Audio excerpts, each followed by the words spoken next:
Boy, I tell you, I just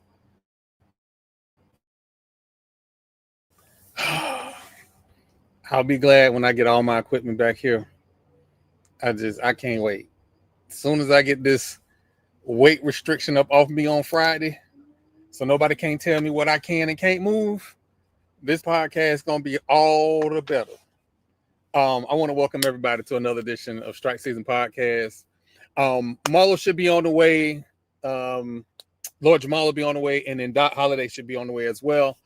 Special guest Keith Hadley from the Fangs Up Podcast. Thank you, sir. A lot to talk about. I'm gonna start off by saying, and this ain't got nothing to do with Keith. This is me. But I told y'all when that young man from St. Pete showed up at Doak Campbell with his reputation, there should have been no other he going anywhere. No other. But of course, it's Mike Norville and his AD ski mask, and they was gonna mess it up.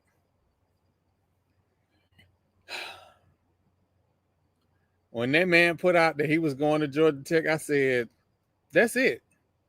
He gone. He gone like your girlfriend at Kapalua." He didn't commit to Georgia Tech. He committed losing a recruit to Nebraska. That's right, because Florida State signed that quarterback from Auburn. Gosh, they just got the commitment. Auburn. Yeah, Daniels. Yeah, so you have a quarterback who can throw and run, but he's not injury prone. I think that's the biggest thing with that. Like, I think Lagway is a better NFL talent. The thing about you, this is just me, as far as Mike Norvell goes, can he develop talent? I think that's going to be your Florida State question. Can he develop the talent? Because what he has shown is he has a propensity to be patient with players. He'll give them time to develop, but the question is, will they develop under his tutelage and his coaching? He does not have time to develop players. There's a reason Cozy said pray for Norwell. He had to pray for himself.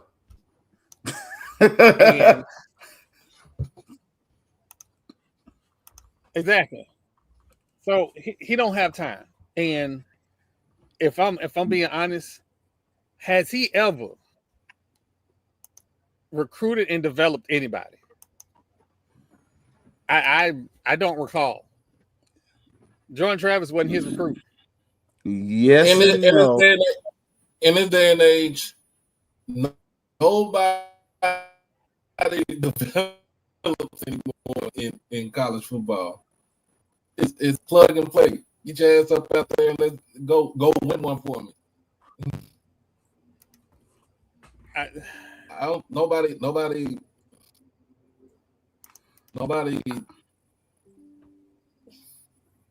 They don't develop.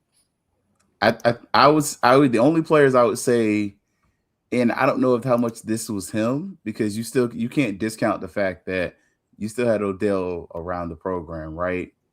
Jared Verse and the two boys that went to the Rams, Jared Verse he got developed, and some of that wasn't just development, that was the nutrition program. Like, for anybody who's ever been to Florida State, I will tell y'all quick, it's different over there. Like, one of the things we always talk about across the train track, this, that, and the third. And I hate to say it, I can tell the FAMU person that's never been to Florida State, when you start talking about, well, they don't have to deal with this and they don't have to deal with that. BS. Like, that girls' school over there, they bet on themselves a lot. Now, they have a lot more. They have a big alumni. They have a huge enrollment, and they have an 80,000 seat stadium, formerly 80, now it's 60 something. But they had a stadium when the team wasn't doing well, they had 55,000, 60,000 fans. And them folks are paying just to be boosters. So you kind of look at that kind of stuff like that. That matters. And one of the big things I remember going back and listening to, I'm not gonna say the name because they don't pay any money on Fat Mouth Sports, but they kept talking about the Bama table on this particular show. And Troy knows exactly what I'm talking about. And can't wait till we get to the Bama table, and even them idolizing Alabama and Alabama's nutrition and stuff like that. It matters. There's a reason Rattler boosters pay for muscle milk, because at Florida State, they just have a deal with muscle milk. Like, they eat different over there. The weight room's different over there. Like, their old weight room is amazing. And they just got a brand spanking new one. And they were telling their folks, we can't use this raggedy weight room. And FSU's weight room was nice in the stadium. Like, there's a difference over there. Like, and it starts with the eating. It starts with them focusing on macros and micros and all those kind of things where you hear this gym talk, that stuff matters, and you start seeing that on the playing field. And Jared Verse is a great example of a guy where he came in looking like one thing, and when he left, he looked like he just ate whatever creatine they gave him, because he wasn't nothing but muscle.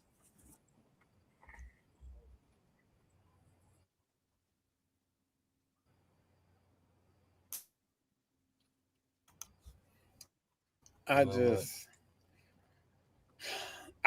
started this evening for what? He the same dude. Like, what am I crash out for? Over Mike Norvell? Yes. Ain't nobody crashing out over Mike Norvell. I didn't told y'all. I ain't told y'all. I don't think there ain't nobody crashing out over like Norvell, but I think in his case, in Troy's case,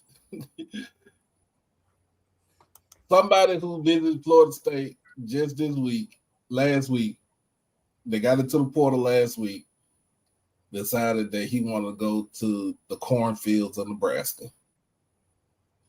And he's from Tampa. Yes. No, he's from St. Pete. That's what all of this is about. That's the crash out. I know what you can do. I know what you was in high school. I saw what you was in college. There is no way you can mess this up. He wanted to go to Florida State. He always wanted to go to Florida State. This was the chance to right a wrong. Wait, and Troy, because you forgot to add that extra showed piece. Up with a bad butt buckle. You forgot to add the extra piece. He did all that this season. What hurt. That's the thing. Yeah. Like, a lot of people are not talking about the fact. He was hurt most of the season. I don't remember if you were at the FAU game, Troy, where I had a source tell me up front. I was like, hey, what's your boy at what's going on with Lagway? And like, oh, he's hurt. And I'm like, what? He's like, yeah. He told me the exact injury. Oh, no. I ain't talking about Lagway. We're not talking about Lagway. We're talking about Calandra. Oh. Calandra from UNLV. Oh, yeah. That white boy cold. Yeah, that white boy cold. 600 yards rushing. Yeah. But you know why, though. You know why. Like, Gus gonna keep him one. Gus cannot run that offense. But he's going to Nebraska, though. It's Matt Rule. He's not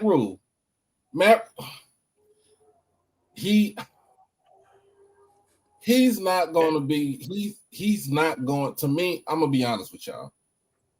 He is not going to excel like he did at UNLV playing under Matt Rule than what he was playing under Dan Mullen. No, this is a $1 million rental. But he's not going to get developed. He's going to get his $1 million and he's going to go. But he's not going to get developed at Florida State either. That's the thing.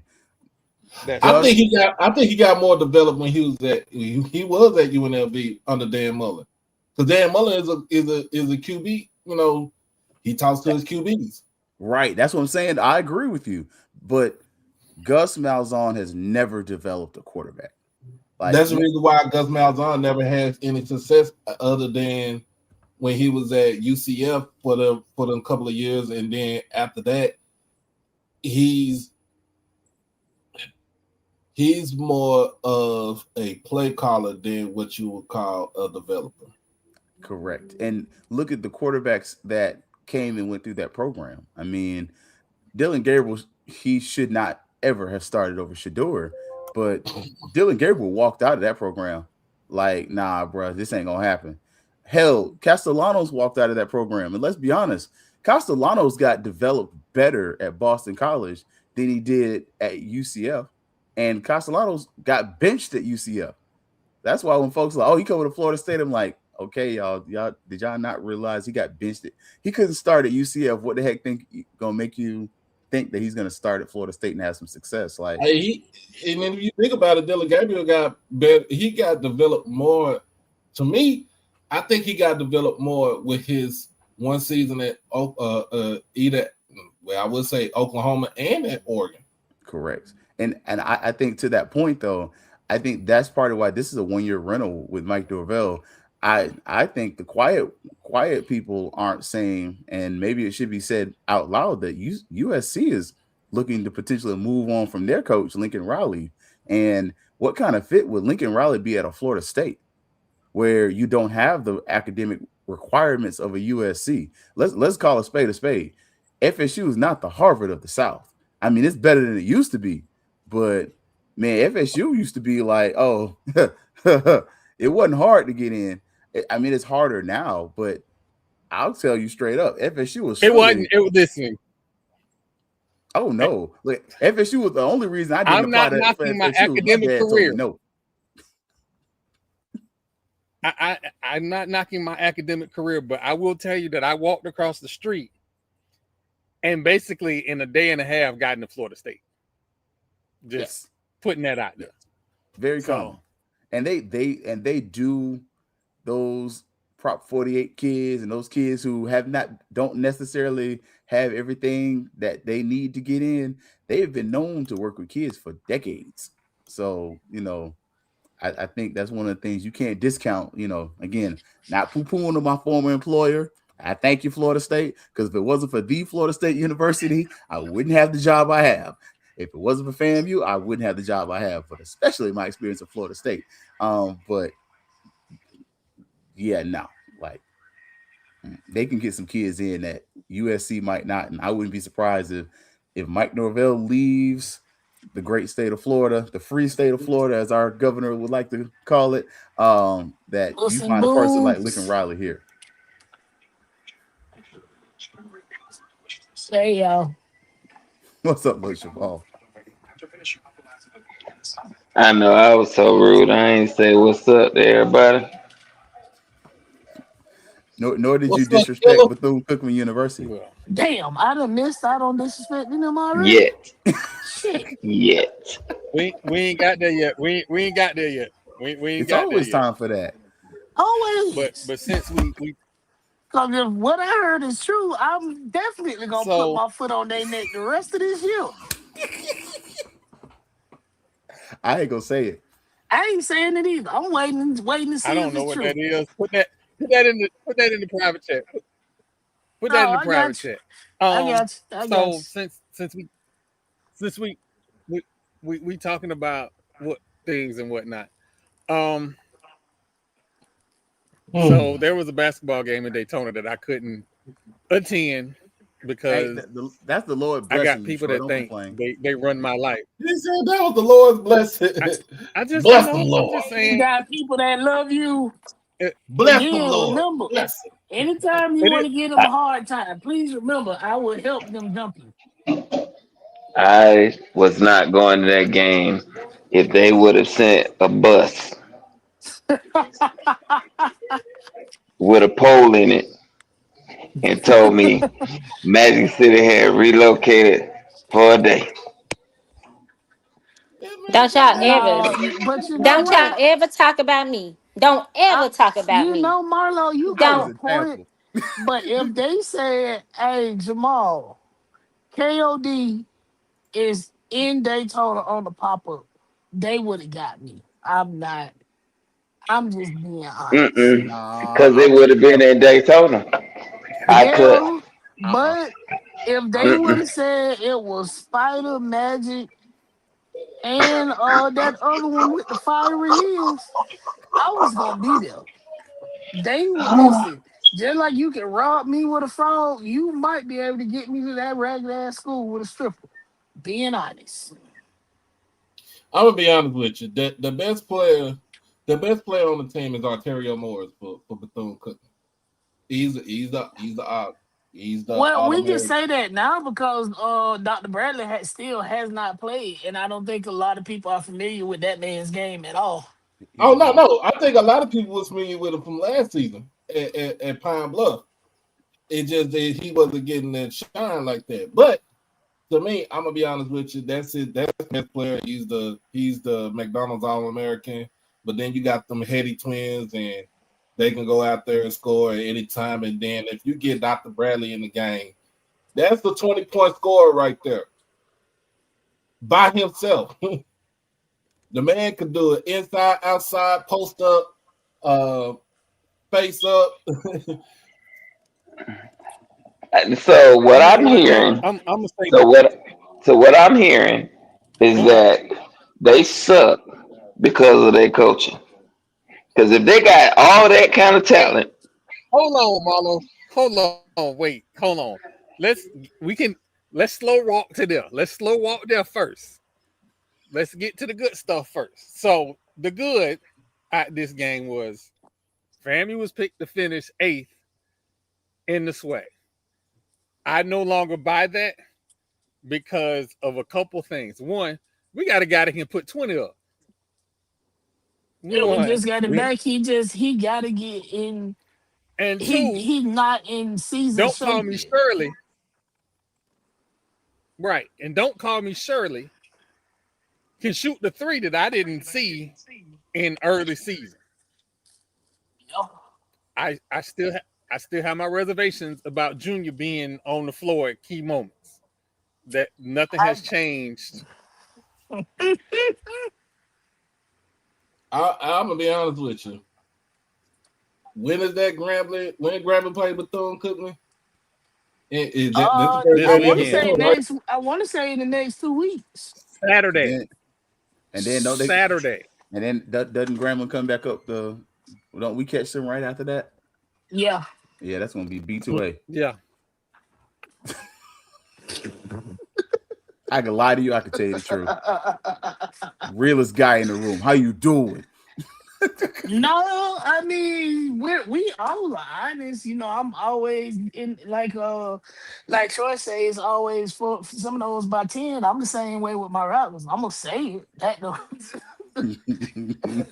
But again, I am a fan, and what is fan baby, short we for? ain't got there yet. Look, baby, we ain't got there yet. Hold on. Listen, I'm a rational fan. Y'all know. I am a rational fan when it comes to football. I am irrational in basketball, probably because that's my sport. Yeah, fam, you can't give me hope. If you give me hope, I'm over the ledge. It's very true. This game was a hopeful game. There were for both teams. I'm not gonna lie. There were like 3-minute spells where I was ready to throw something at the TV. There was whole 3-minute spells. I'm like, why are we taking that shot? That first half, I ain't gonna lie, Troy. I about crashed out at halftime. I crashed out at halftime of the women's game. I crashed out at the end of the game that women's game. I know we're gonna come to it.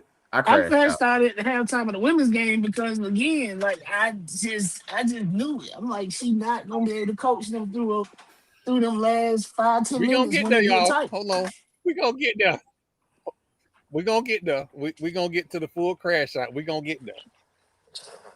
The second half of the men's game, and I started with the men's game for a reason. The second half of the men's game, but first half going in the second half, I don't like coaches that are nonchalant. And Charlie Ward has been the same all season long. That's his demeanor, though. That's his demeanor, he's the coolest man in the gym. It don't matter.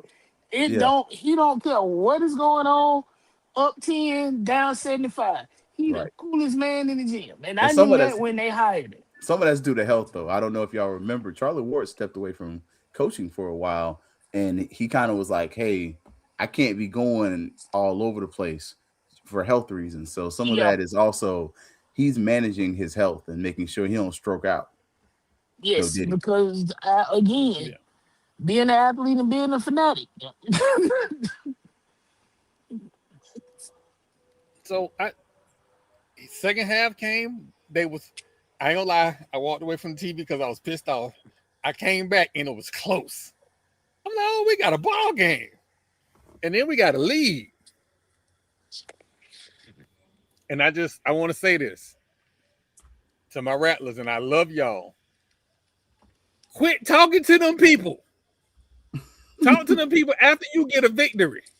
There is no reason to spark a dude who already get buckets whenever he man alone.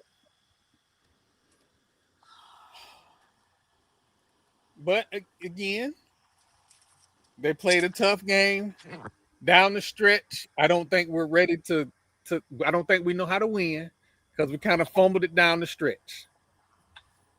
You know, I'm happy you said that, Troy, because that is an absolute thing.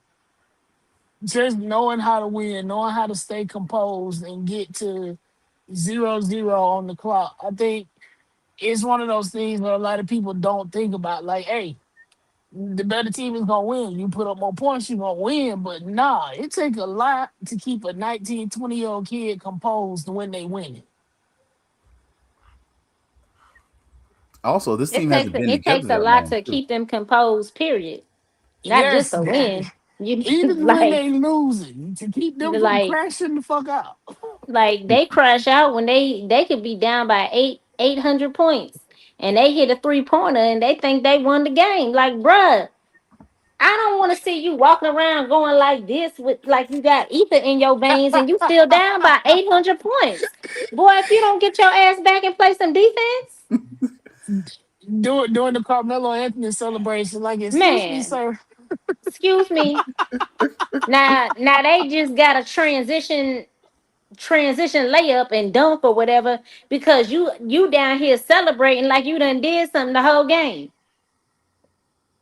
Out That of team is still control. got to come together too, though. Like you think about it, just looking at the talent, like the way that team is put together, they're put together where they should finish higher than the eighth seed. But think about their time playing together and stuff like that. I mean, you're talking about Anquan Bolden Jr., son, kind of in there, and he fits, but he's kind of a misfit. And so when I look Right. at this team, That's so FAMU true. roster wise, a lot of our players are kind of misfits.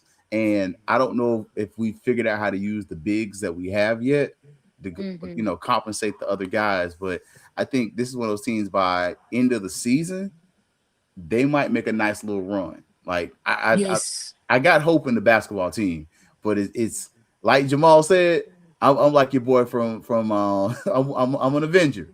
Don't give me hope because Do if we not. get to the end of the season Do and if we not. start having a little bit of success, I'm completely irrational on FAMU basketball. You Like know what? Every day with my Jaguars putting together a winning season, I go, you know what? It might have been a blessing that our football team didn't do that great because I probably would have been put off Twitter by now. But I like what you were saying though about like the bigs and the talent, right? Because I feel like there's so many teams out there that have a lot of talent on their team.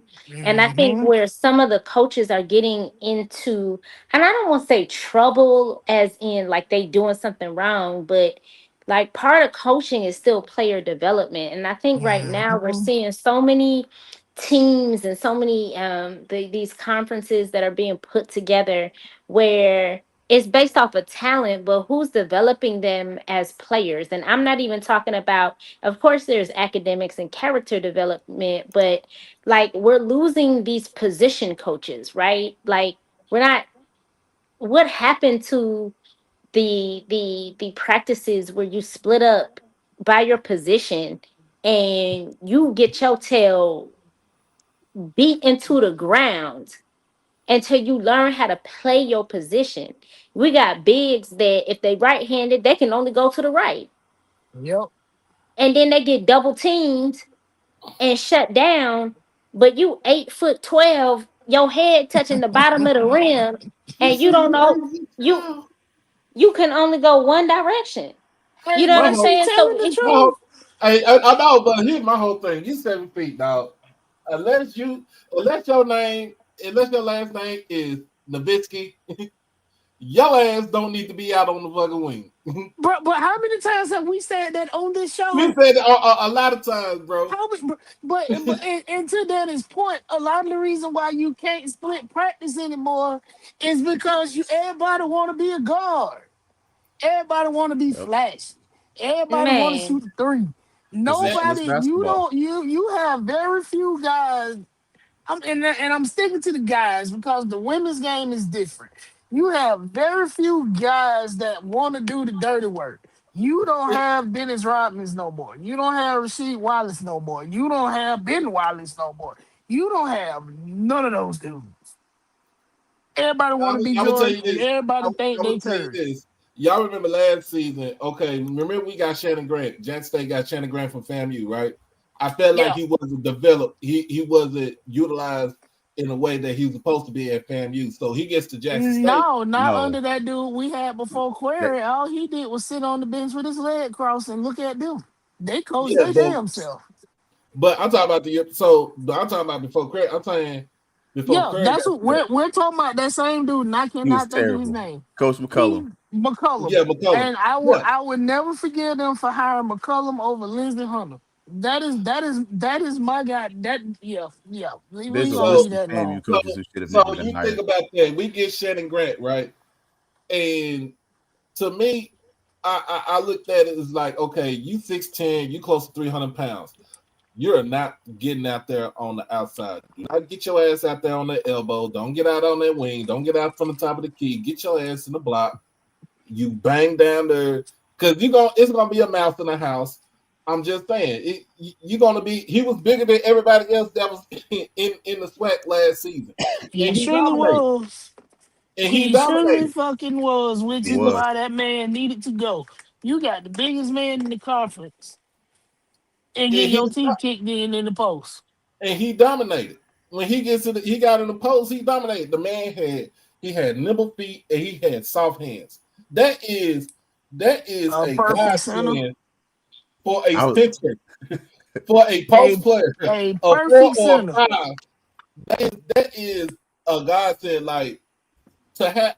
First of all, the boy So had even for his size, I'm gonna the boy address this had real nimble quick, feet. Matt. Oh, So Matt, uh-oh. um, I mean, that is true. Some players are I big. think I'm back. Yeah, you bet. yeah, you back. You back. Okay. So Matt, real quick, I'm gonna tell you something. It wasn't that FAMU couldn't play fast pace. They did not get back on defense. We gave up at least 20 points on fast breaks after we made a bucket. That's why I was crashing out. What Dana just said, celebrate. You got ice in your vein, and your man is already 80 feet down the court. But that's a tendency. As I don't know if that's just celebration or that's just part of the failures Uh, of the system. Because I don't know if you heard the commentator state that FAMU had that problem, I believe, against Georgia Tech, where we had given up. And I was mhm. watching that game, and it was kind of competitive for Mhm. parts of the game. But you're having times where I feel like you're overly committed to crashing the boards. Like as crazy as that sounds, you gotta have people like me. I ain't but 5'8". Guess what? I gotta run my behind back there to get back on defense because I can at least make you shoot and make you jump for it. I think we have too many people crashing the board sometimes. I mean, but that would go to his coaching philosophy. When I played for Sheree Davis, head coach at Ricketts. I hope Suggs give her a call on this next opening. Um, if only fours and fives crash the board, like unless it went long, when you talk about a box out situation, 3, 4, and 5 boxed out. 1 and 2 got back. One took half court. 2 went all the way back to try and defend against a long pass if somebody got beat. But I don't think people coach like that anymore. And to where one of the commenters said, a lot of this does go back to things that we have already said on this show. Like you got 9-year-olds playing 75 games during the summer. Man, I They're just put learning like nothing. There is no actual skill development And don't get me wrong, you do Oh, learn things by playing games, but the game is supposed to playing the game is supposed to build on what you have learned through the week. But if ain't nobody doing nothing through the week but shooting, there is nothing to build on in the game. There is no situation recognition. If we don't have players like I'm gonna be honest with you, college basketball don't have players like a Kenyon Martin who was there for 4 years, who started out as damn near as a Prop 48 and built his way up. Started scored 3 points a game his freshman year all the way up to like what he was like 17, 18 and averaged like 12, 10, 11 rebounds a game and 4 block shots at Cincinnati.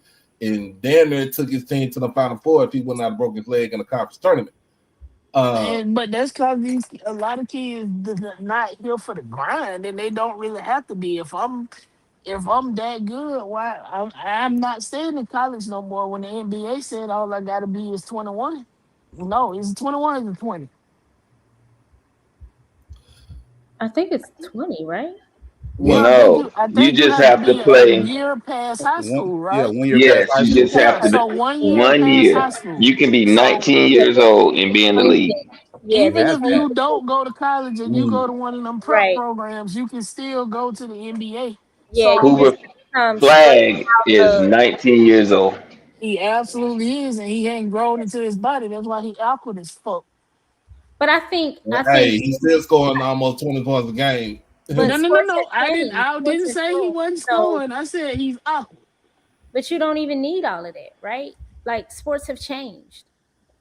So why would I go to college? Why would I play in college if even if I'm going to ride the bench in the NBA, I'm going to make a whole bunch of money, more money Man, than I would go I'm a, get in the I'm a, job.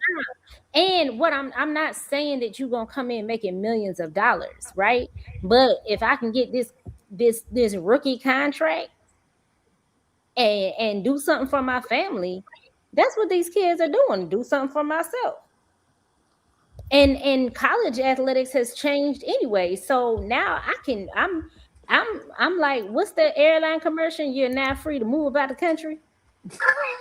man, What's that man. airline? Hey, did y'all see that clip? I showed y'all that was clip that earlier Southwest? in the group chat. Is that Uh, Southwest? In the Southwest. Yeah, Southwest. You are now free to move about the country. Why? I'm a if I don't like you, if I don't like my jersey number, guess what? I'm gonna hit that portal and I'm gonna be free to move about the country. Lord, Because she brought up the old Southwest boy, Airline commercial. I'm just saying that's what college athletics has turned into. I ain't heard that commercial in so damn long. Nigga said she bought it I up. live here in before we Dallas. even get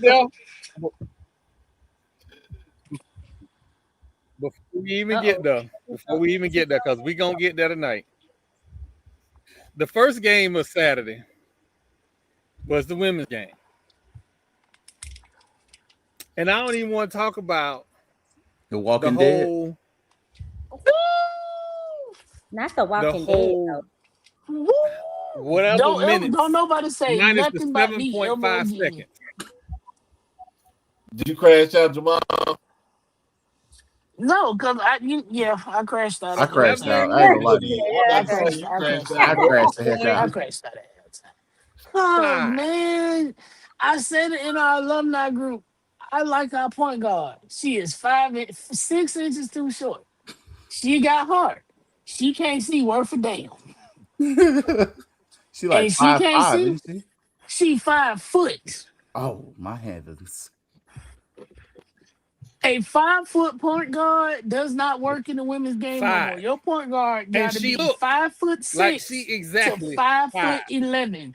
That's how tall your point guard got to be, and that's you having a fighting chance. And you playing teams with 6'2" point guards. Who the hell she guarding? Nobody. She Hey, can guard Hey, nobody. listen, we how short, tall but we is can how go tall is Olivia Miles? kneecaps, baby. 5'9". Kneecaps. Olivia Miles is Kneecaps. like 5. You said she 5'9". She's like 5'9", 5'8", 5'9". Hannah Hidalgo was like 5'6", 5'7". Yes. Yeah, so you see what I'm saying, and even then, we see Hannah Hidalgo getting exposed at Notre Dame right now. I think they've lost like 3 consecutive games, and not tight. They've been getting their shit beat the fuck in. That's because that she ain't got the person that can take all the pressure off of her. She at TCU. You see what she doing over there? But they not gonna go fuck because she don't have a Hannah Hidalgo. You cannot. All I know is I The sent y'all that game. clip when LSU played Kentucky on the women's side, and I told y'all they wasn't gonna be that good. I told you so. Don Staley was right. You can't play a Southern women's basketball has the number one strength of schedule in women's basketball right now. Southern.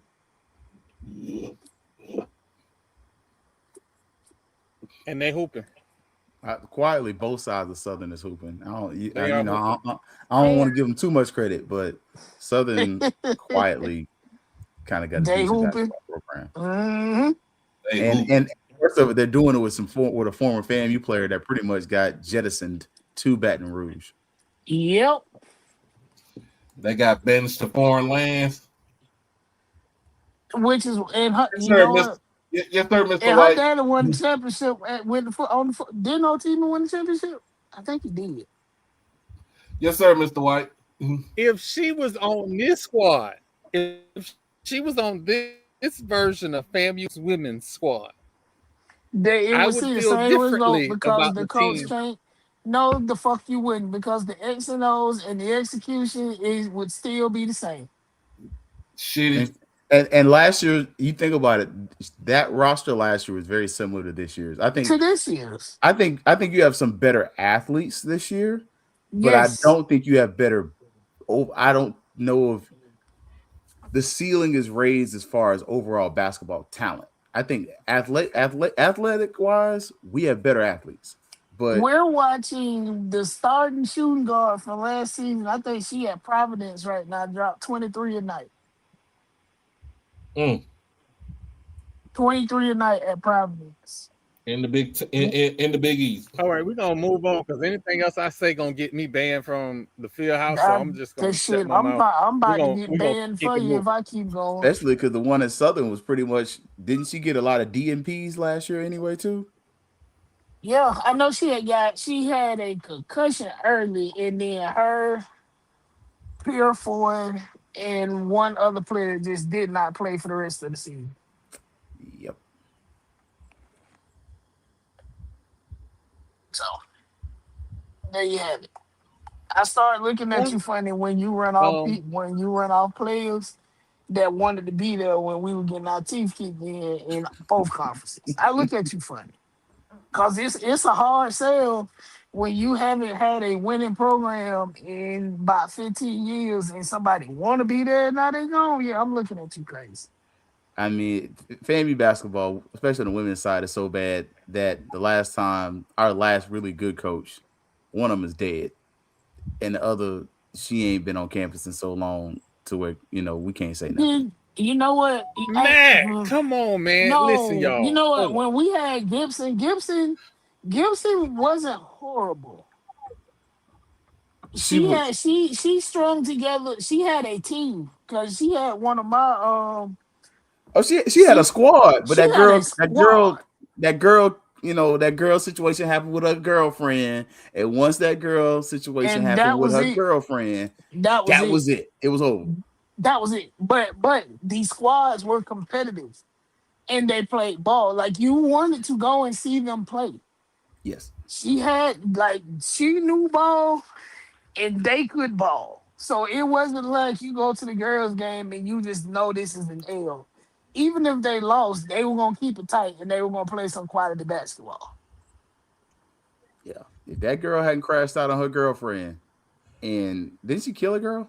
Oh, he absolutely did. Yeah. If she didn't kill her girlfriend, yeah, that team was gonna make the tournament and make some noise. Oh wow.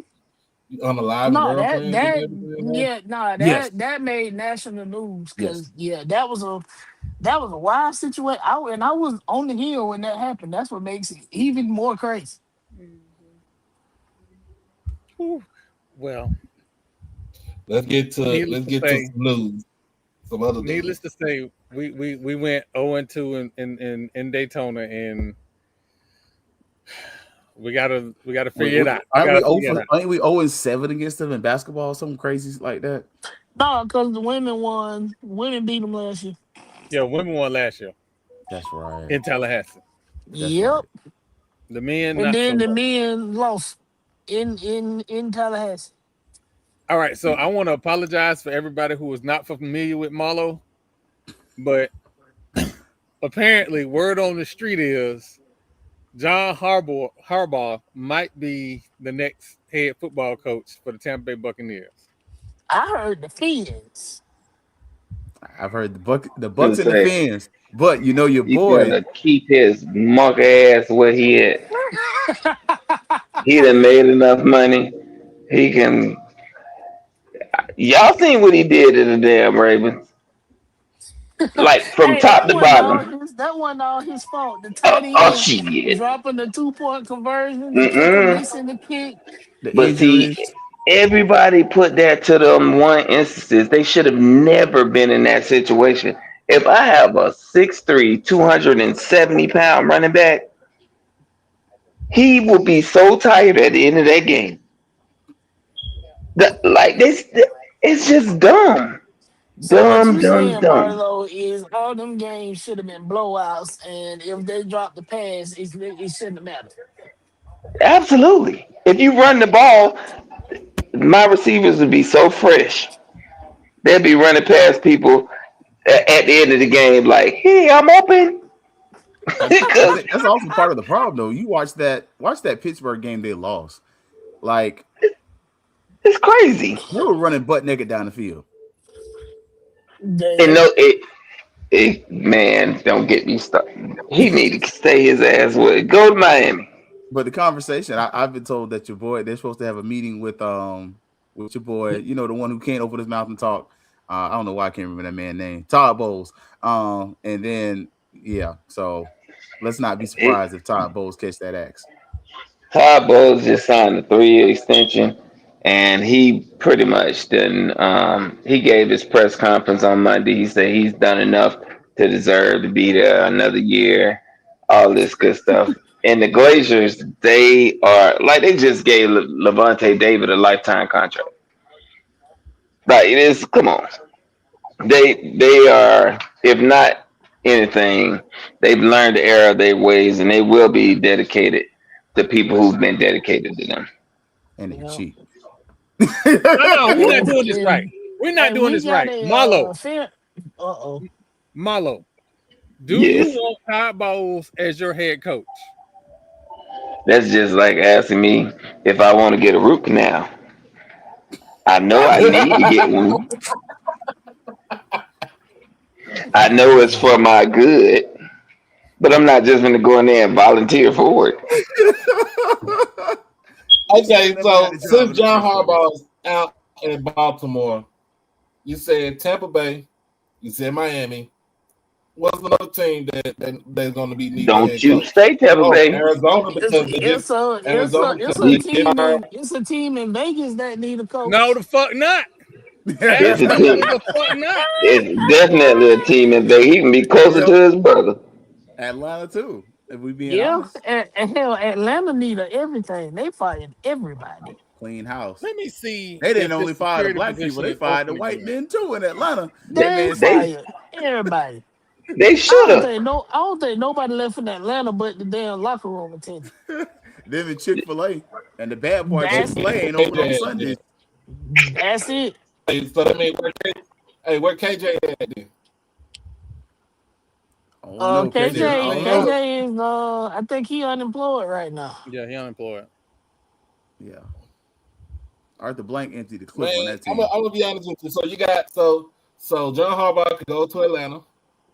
You got Arizona because they just fired Gannon. Like you said, Miami. Is Mike McDaniel is he gonna be out in Miami? Probably. I think he pretty much out. Because you literally gave Tua that forever contract, and you're paying him money that nobody else wants to pay him. I don't think that was McDaniel's fault. I think that's on the owners. That is on the That's owner, bull- but when your quarterback is over there throwing gang signs every football game, you can't sit up there and fire the coach because he can't handle it. He is throwing gang signs from his backside. Bro. You got Can't the even Bucks. see straight. I don't even think that man remember his children's name at this point. You know what? God stop me when I'm lying. You know what? I ain't lying. Hey, you ain't lying, bro. You ain't lying. He ain't lying.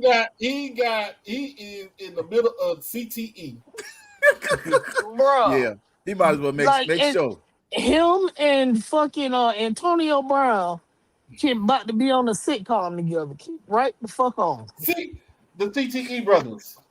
Because There we go. Definitely changed in the last 2 years. His personality is not that. Ain't the same personality we had at Alabama. I'm just gonna say that. Tua? Oh yeah. Yeah, because his brain is fucking mush. Turn it to jello. You know what? And I hate to be this person. I hope he donates his brain to science when he is done. And I guarantee you, his shit worse than Aaron Hernandez. I'm about to say Chico's brain wasn't that messed up. He was just crazy. Well, y'all know in other news, Dallas has parted ways with their defensive coordinator. That ain't gonna matter. That was dumb as hell. That ain't matter. That ain't gonna matter. That wasn't the problem. His mama. Nah, some of that was personnel was not too. their problem. No, Jerry Jones is the blessed problem. Yes, it was. Let me, since I'm the resident Cowboys fan up here. Oh no, me too. Keith here's too. My bad. Shit. I'll put it like this. It was personnel issues. It was. Now, when Dan Quinn was our defensive coordinator, he knew how to turn water lemonade with what he had. When we heard about Marquise Bell, it was the season that he had him at weak side linebacker as a strong safety, free safety to be exact, 215-pound free safety, and he led the Cowboys in tackles for that. You lose Dan Quinn, you don't retain Al Harris. That's what messed us up right there. I would have kept Al Harris as the defensive coordinator. And you got to put the pieces around him. Second of all, the ass grabbing between Jerry Jones and Michael Parsons on that contract, and then when you decide that I'm not going to talk to him, so I'm going to ship him to a goddamn frozen tundra because that's what you did. Mm-hmm. You messed that up. If you bringing in you first and foremost, you got James Houston in. He led the team in sacks for a minute. Then you brought in Jadeveon Clowney, and he's the leading sack getter for the Cowboys. Then you bring in you got Kenny Clark from that trade. You got Quentin Williams coming in from the Jets. You have Odigizua. Now the 3 down line, the 3 D tackle line, the 5 front was good when you're playing for the run. It was not good for us when we're playing passing downs.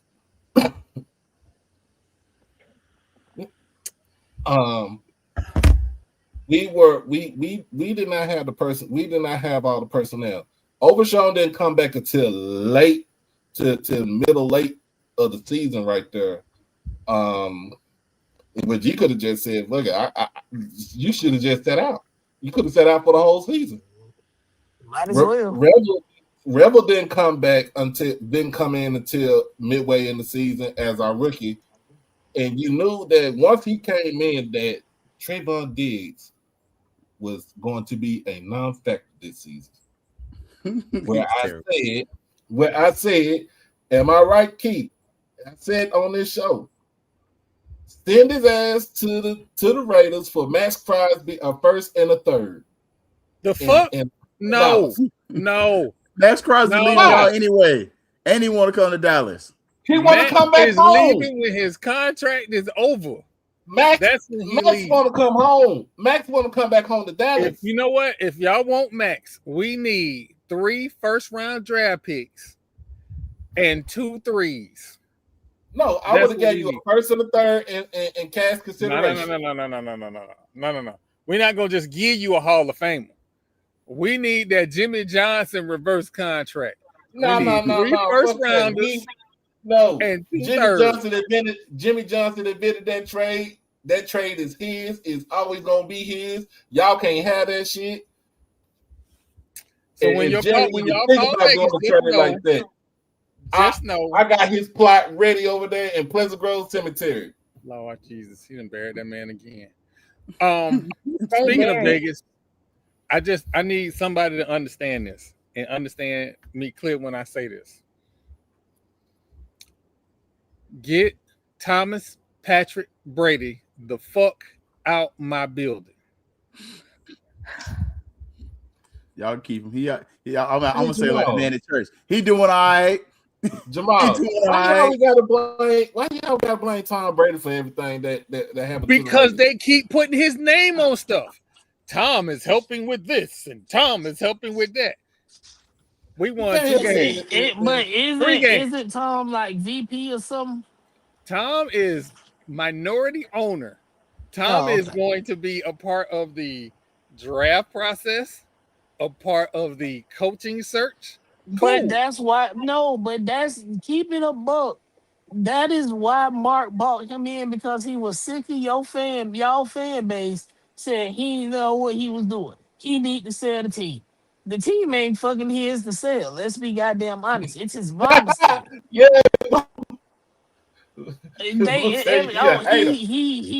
He sucks as the owner.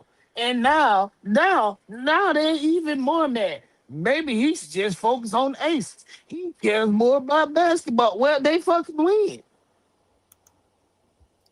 They got him his money back. All I'm gonna say, they got him his money back. That man paid $1 million. That man paid a literal $1 million for that franchise, and he didn't got his money back. I can solve all of this. All of this can be solved. Hire me as the head of security. Tom Brady will be gone in a week. I promise. They don't need security. They need a coach. Again, we not gonna get. They're paying $50 million to coaches who don't. You need to put that damn little sign up there when you see it all that, because you talk about disappearing this man. No, that'll be me. No, that's dumb. Troy said he's just gonna flatten his tires. Oh no, he said you're not gonna see him again. That is diabolical. He's gonna be wherever Jerry Jones at. Thank you, Matt. Matt gets it. Matt understands. He understands what's happening. That's the real deal. That is the real deal. But he's also keeping them relevant. Like that's sadly, if we're calling a spade a spade, Vegas. That's the problem, though. That's part of the problem, though, because you think about it, Troy. Y'all went from being a small market team to a big market team, back to a small market team. Then you move to a place where you're not a small market team, but you're never truly the home team. No, we are. First off, Vegas is not. Vegas is what I like to call a commuter town. Mm-hmm. You got people coming in from LA, you got people coming in from Oakland, and then the national fan base, right? Mm-hmm. Again, if you watch that game this weekend was damn near a sellout. I'm gonna be honest with you. Oakland don't really go to Vegas like that. They'll go to Reno before they go to Vegas because it's closer. Trust me. Just live there. We are not drafting that boy. Which one? Fernando. Mendoza. Hell no. I ain't gonna lie. You can hate me. You can hate me now or later. I'm taking Ruben Bain, or that dude on the other side of him. One of them two. I don't have any problem with the Ibis defense. That dude's a monster. Not damn problem. That's why everybody talking all this crazy stuff about. Listen, give me 3 first rounders for Max and 2/3. I give Yeah, you. I probably give you two. I give you 2 firsts and a third. Did you not hear me say 2? God 3. damn. No, no, you're not about to. no, You're not not when about to Bang. cripple my team, bro. Yeah, You're not about to try to cripple my team. Give You you about to 2 cripple firsts mine? and a third. and you're not getting a great pick out of us anyway. Because I think the Cowboys Bro, are right now slated to get the 18th. That's why it's The Cowboys 3. and the Bucks are next to each other. So either way, that pick, once them 2 pick, I'm done. That's what I'm saying. I need 3 of them. Because it's not really, you really getting 2. You're not getting really 3. getting You're 1. not gonna get 3 from 2026 draft. You're gonna get 1 from this year, and maybe 1 for next year, and maybe 1 for the year after. That's all I'm saying. From now to the 20 and to 28, we good. But again, I think the Ibis messes you up because of the strength of their defensive line, the strength of the Georgia defensive line coming in, some of the Alabama defense. Like this should be a draft class where in the first half of the draft you can get a solid defensive line. Yeah. And then your boy decided that he's going to enter the portal and he's going to the University of Miami next year. I mean, I'm not going to say he's going to Miami, but we all know that boy going to Miami. He coming home. Who was that? That boy from Ohio State. Oh, he hit the portal. He didn't go to the Jeremiah Smith. Yeah, he going home. And I can't stand them people. I don't like that private school, but yeah, they might get a nice little run out of this. You never know. Miami HOA. You never know because Hardline over at USF, he might go there too. I seen what Hardline is bringing in. Yep, that blonde haired lady school is about to be bitterly disappointed. I seen what he bringing in. A lot of rejects. Mm-hmm. I was trying to find a nice way of saying that, but they're not going to be. They're not going to be what they were. Outsiders. We're gonna call them outsiders. We're not gonna say these. That's me. Thank you, Jamal. You're right. Blue said he ain't hitting that portal. He got another 2-3 days to announce. Yeah, 2 days. So, they just paid him Friday. So we'll see. I watched that national championship game last night. Oh, that mode was fire. Oh, it was. First off, SWAC fans. It is referees everywhere. It ain't just us. Every referee in America. They were horrible. They was terrible. But you can't blame Montana State having 4 false starts in the first quarter of the drive. That was ridiculous.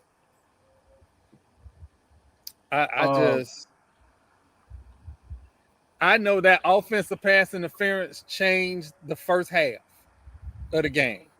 I ain't gonna lie though. You can't forget about Snowflake. Like that's Snowflake number 4. That white boy cold. Are you talking about Taco from what's the name State? Yes, sir. That white boy was cold. Good Lord. Hey man. Hey, offensive coordinators. Your job is to score touchdowns, not get in positions for field goals. If you would have kept attacking, you would have scored a touchdown and ended the game. Instead, twice you put it in the hands of Taco. Taco. So wait, I'm gonna ask y'all a question. That white boy, is he colder than Cooper Kupp right now? Cooper Kupp. Yeah. I don't know.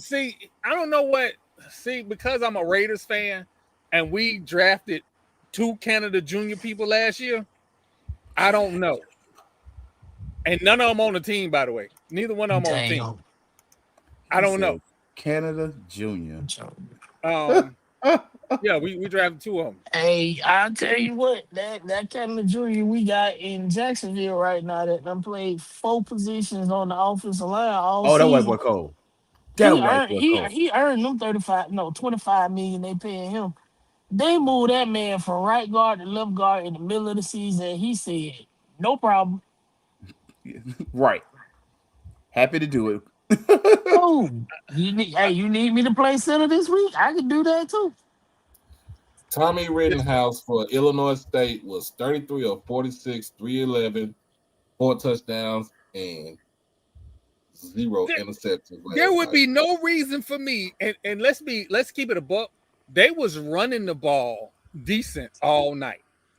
Yes. It should have been attack, because Montana State was giving them opportunities to win the game. They just wouldn't take it. They just wouldn't take it.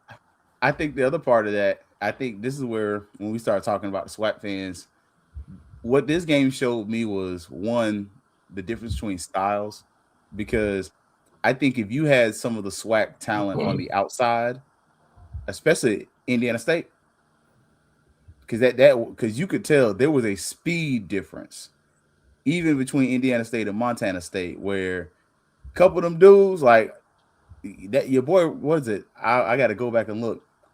I believe your boy had like 200, like 170 receiving yards.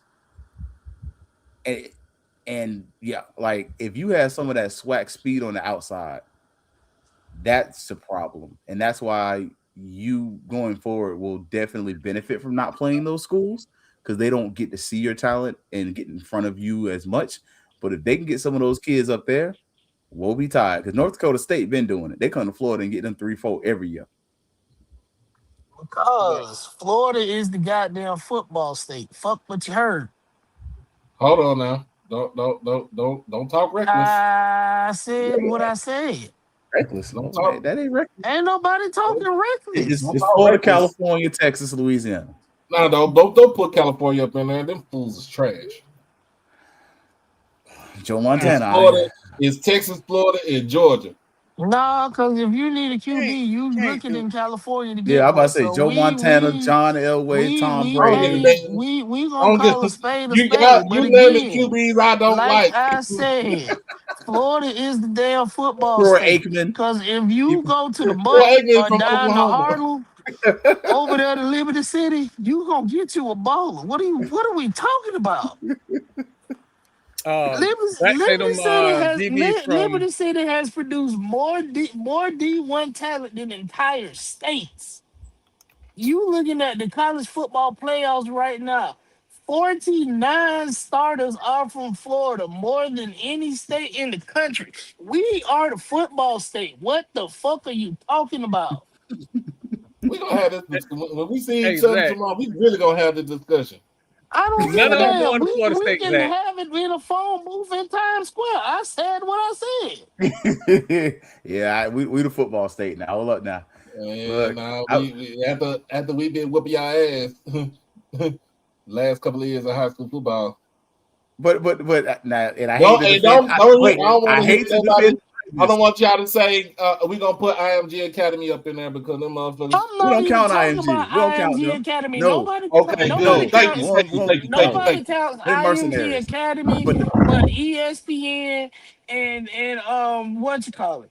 That school don't exist. That school don't fucking count. We talking about Reigns. We talking about Northwestern. We talking about Madison County. We talking about Bishop Moore in Miami. We like this, not Miami, Orlando. This is what Dr. Phillips. This is what we talking about. Nobody gives a fuck about IMG. Reigns, Edgewater and Jones in Orlando. Edgewater, Jones, Mandarin. Chaminade, Madonna. Madonna. I did see this. I seen them play. I seen American Heritage play. I've been seeing Northwestern. I already know how Northwestern is. Miami Central, Carroll City. But I mean, I don't like. We haven't even got to the Pompano schools yet. Let me just tell you something right now, because we talk about a lot of places. If Reebok and Reigns get back to where they supposed to be, it's really over. But it can't happen at the same time. It can't happen at the same time. They're too close. So they're gonna be on you know, back in the day, Reebok used to take Reigns players. But the problem is you already have your big three in Jacksonville. You have Mandarin. Yep. You have Reigns, and you always have the bowl school. Yep. And so outside of that, you really can't. You'll have Sandalwood that'll pop up every once in a while. Man, we used to wax them boys too, boy. They used to come to Tallahassee. when I say every once in a while, I mean it. And now, heaven forbid, if Lake City, Columbia ever get back to what it used to be, that was the Them worst boys thing used to ever. eat. They used Hey, to eat collard greens for lunch. mm-mm, Them boys was mm-mm. different. They eat collard greens for we, lunch. Doc, hey, them boys we, corn fed. Like they Hey, corn they fed. used to joke hey, about corn us being country in Tallahassee. They'd be like, Yo, "Oh, y'all corn fed at Lincoln." No. No. Lake City, them boys is built different, and we used to beat them And every year because we and had better coaches. Madison and Taylor County, but we also got a sleeping giant over there in Panama City with Bay High School. No, Hold not on, Bay. hold It No, ain't on. Bay. It So ain't you Bay. hold who on. is it It's now? Glen Haven Mosley. So wait a Who? minute. Hold on. Mosley. Wait. So you came all the way across Billy Joe Internet to come throw bowls at FAMU. Okay. All right. That's cool. How they sorry now? Hold on. It's a new day. It oh, Lord. 100% is a new day. Bet your I'm trying to eyebrows, figure bitch. out. I'm trying to figure Bet out. your eyebrows. We are talking about high school football, and he talking about family in Florida State. We Wait, first talking and about foremost, high school football. wait, don't we have a and I granted, I cannot stand that private school. But about 85 to 90% of that talent is from the great state of Florida. Didn't they win their last two games in the state of Texas? Mhm. I Yeah, did told y'all, but see, here's the thing though. Hold on, Keith. Traditionally, Miami has came to Dallas and invaded our space to get some players to come out of Dallas to come play for University of Miami. Trust me, I I told know this. y'all. Hold You're I on. right. know this. no, Don't but get me wrong. it's the Don't get me no, wrong. but it Florida no no State no no did. no no no No, no. But hold on, it's the hold on. same Florida thing I State just did. said. If you go to California to get a goddamn quarterback, what you go to Texas for?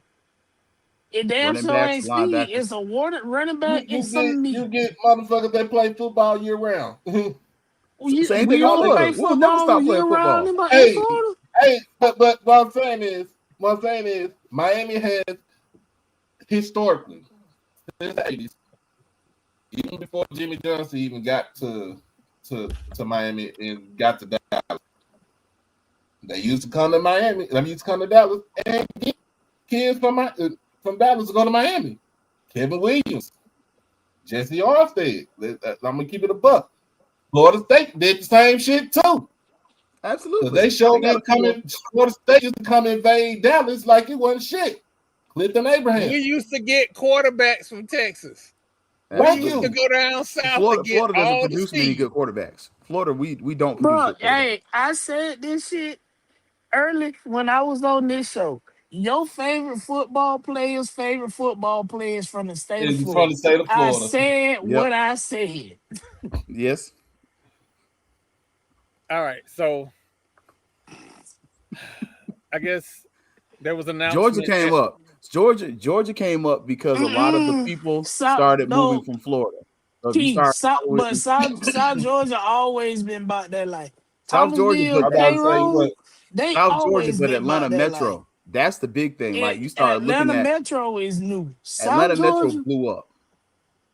that's because they paying coaches $100,000 a year. That and What you think they're population. doing in Texas? What you think? but people no, but to Keith's point, people are moving. They relocate. You do have a Travis lot of Hunter. them South Georgia families that are relocated to Atlanta because life better. I can Travis get a better Hunter. job. Travis Hunter is It's not like from Georgia. Travis He's a Hunter Florida boy. sounds He yeah, from because he's Florida from boy. He Savannah, a ain't Florida he? boy. Who But Hunter? but here's the thing, like y'all said how you see how Georgia moving, people moving to like Gwinnett County, South Fulton, Clayco. But of course, we know South Georgia football, Valdosta, Warner Robins, all of them, Gainesville, they've been whooping everybody ass. It's the same thing here. I'm gonna be honest with you. It's the same thing here in Texas. Like all the kids moved out from the inner city here in Dallas to go to your schools like Duncanville, Cedar Hill, DeSoto, Lancaster, Red Oak, or you go up north to Allen, to any other Richardson.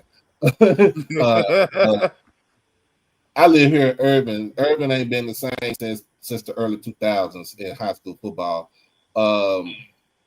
But you go to South Lake Carroll, Trinity, Euless Trinity, because we have a, like I said, if you want some Samoan linemen, you go to Trinity. They produce them.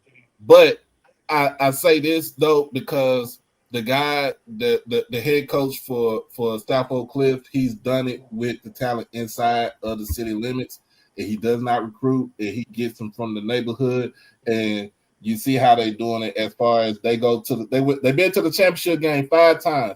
They won the championship year. They won the 5A Division II championship 3 out of 5 years with the talent that's in the neighborhood. We don't have that shit no more here. MacArthur suck. MacArthur suck. MacArthur ain't been the same since the mid 2000s, man. But I'll just say this, Doc. Florida State used to be a proper university. We used to go down to Belle Glades and go get us some football players. Belle Glades, Harlem, Pahokee, Immokalee. If they didn't chase rabbits, we wasn't talking to them. Oh yeah, I understand that. Go to the muck. Yeah, I know that. It's been drilled into my head. It preached into my head about the muck. It's just something like, to me here, here in the state, it's just something because we have so many, because the state is so big. That's and what it you is. just have so many regions. Like, who the fuck wants to go out to San Angelo and Midland, Odessa and play schools out there? I don't want to make that 5 to 6 hour drive. So we had the same shit here. Who wants to drive all the way up to Madison County, Gaston County to play a damn game?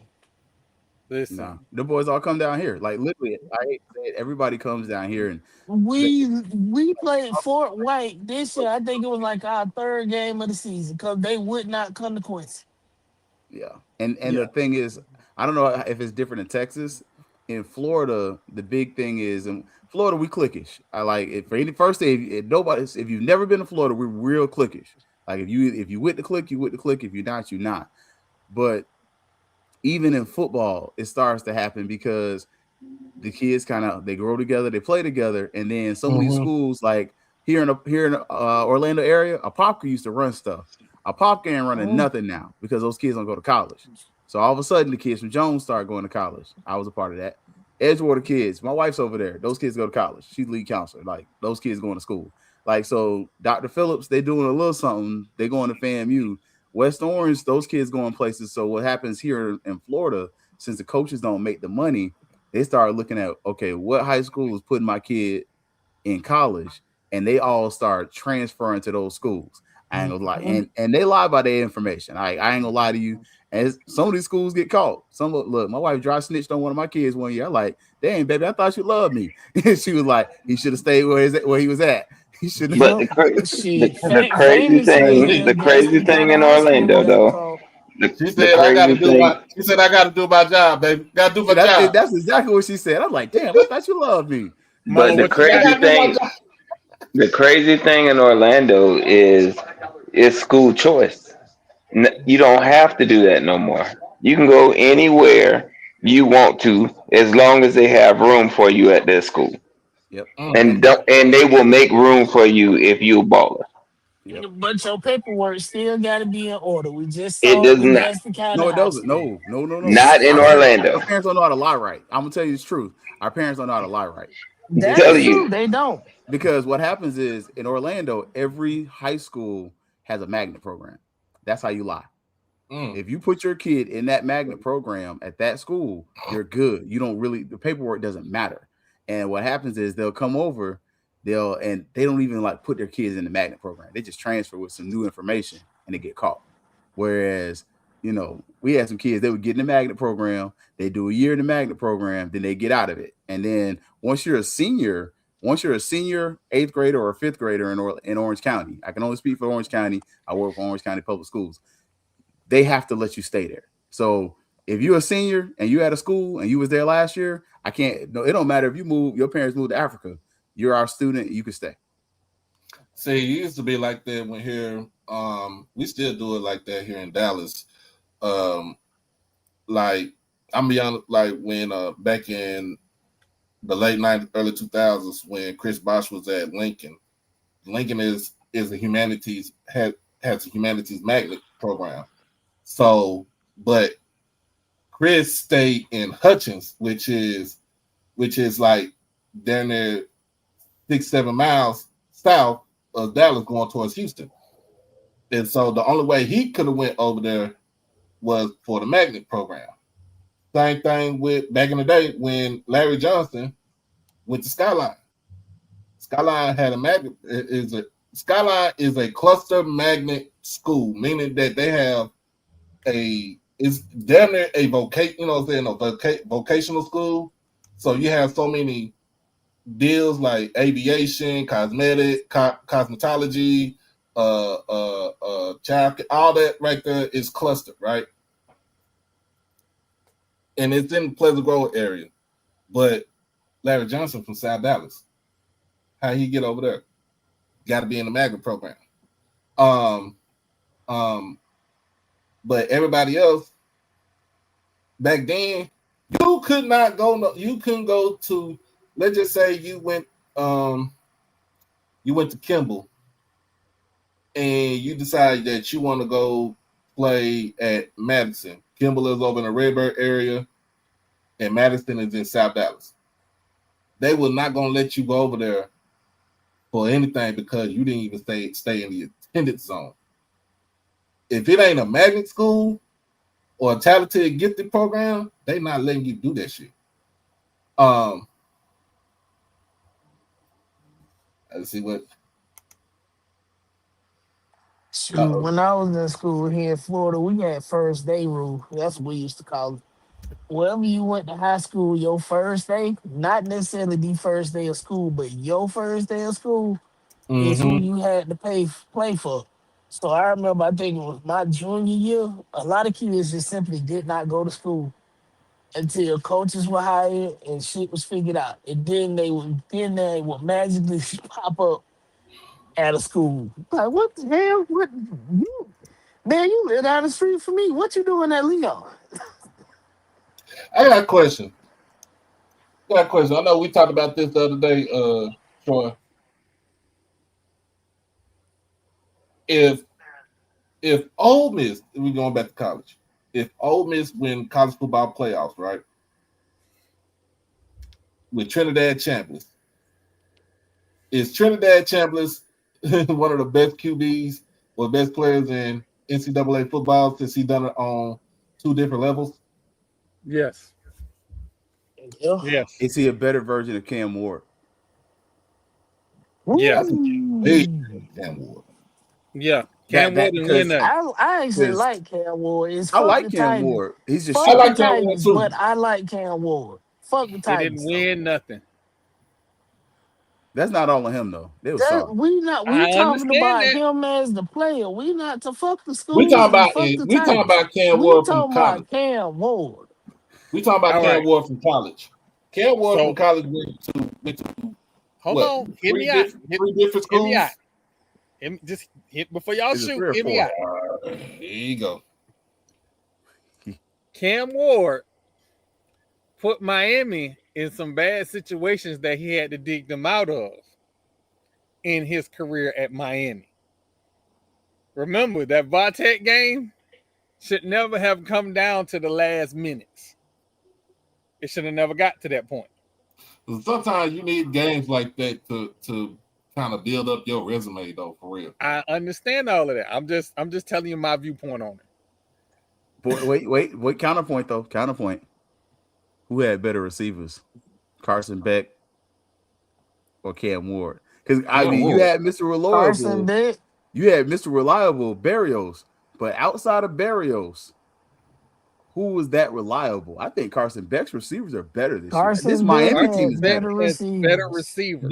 Then he, wait a minute, but then he had Restrepo too. Oh, Restrepo ran an 8.740. Like, the motherfucker was open. He sucked because he was in the slot. Still, he had reliable hands. Trash. I say that as a Florida State fan. But I'm just saying. Cam Ward going on 3. pull up his numbers when he played Florida State. Florida State was hands-on man-to-man. He didn't do what he did against Florida. Against Florida State, they put him in a phone booth.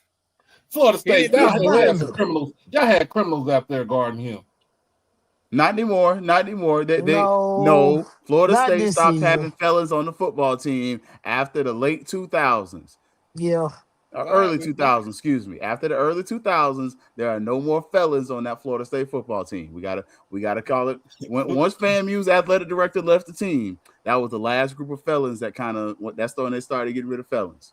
Now, why the fuck you had to be that damn shady, Oh King? man, Cam was a zero God star in damn. high school. Bro, that went over so many people's head. Oh my God, King. Oh my. Yo. Oh my. Find the lie.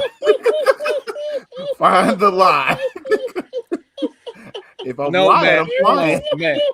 Hold on. Let's dispel some stuff real quick. We gotta tell the truth about some stuff. Oh Cam my Ward God. ran the wing T in high school. They weren't throwing the ball that much. So he didn't get looks because he ran the wing T. That's on the high school coach. Parents, where your kid goes, his development matters. Yeah, but you cannot blame him from where he's from one high school town. He's from West Columbia, there you go. Texas.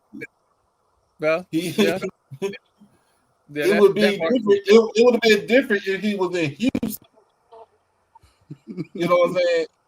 If he was somewhere in Houston, it would be different. But he was in Columbia, Texas. But I want to be honest about when we start talking about this national championship, this next playoff game with Miami and Ole Miss, right? Oh, I'm gonna be honest with y'all. I wanted to be an 18 overtime. We ain't got the money to pay the overtime for these staff people, so we just got to end the game. I want that kind of tie. I don't want neither one of them to win. I don't like one of these schools. I remember a girl that I dated at FAMU was from Mississippi, and she was explaining to me the whole why black people in Mississippi like Mississippi State over Ole Miss. She explained the whole thing to me. So no, it's fuck them both. Exactly. Yeah. If I ever have to pick, I'm always gonna pick State over Ole Miss. Yes, always State over Ole Miss, but fuck them both. Yes. So yes, pretty much. And to the nice FAMU people that I hang around with that are from South Florida and that are Ibis fans, I'm sorry, I don't want y'all to win shit. I don't rock with that private school. I don't care if you from South Florida. I'm from Tallahassee. That's why I root for Florida State. I understand. Somebody in the family alumni group said they need to have separate press conferences so we can boo Davis. You know when he coming on the show, right? We know he coming on the show. I didn't say that. Oh my God, bro! I love her so much, man. He's still gonna get booed if the student. If the student body booed the football team at the football team's pep rally, what the hell you think they gonna do to him? Hell, they booed Marvel. Yes. Everybody catches bullets at FAMU, and normally they're not strays. Sniper. No, it's sniper. We do not duck who we don't like on the hill. We don't give a damn who you are. Shit. I am still blocked by 2 previous board of trustee members 15 years later, and I will do it again. Jesus. It's crazy now, but you think about it. Ole Miss just resigned their top running back to an NIL deal for $2 million. Dang. They not playing with LSU. Lane thought that he was gonna come back up to Mississippi to go get all the players that he had on his team, and where Ole Miss has said, "Fuck you, we'll see y'all next season." Hey, and Matt, yes, fuck Southern Miss too. So Matt, real quick, we do have a general manager. His name is Tyrone Johnson. FAMU. His name Tyrone. Oh, hell. God damn You it. better call Tyrone. Man, I had never met a non-scamming Tyrone or a non-scamming Rodney. I ain't Right. even finna lie. These are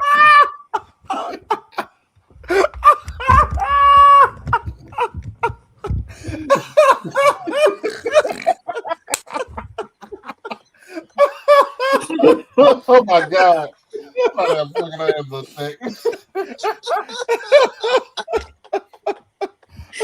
Hey, I be And hating when they come on the nope, show though. it was But not still, me. why the hell would your mama name you Tyrone? y'all know he coming on the show, right? I was waiting on And I'm gonna trying be to say nice. He gonna get these jokes though. that.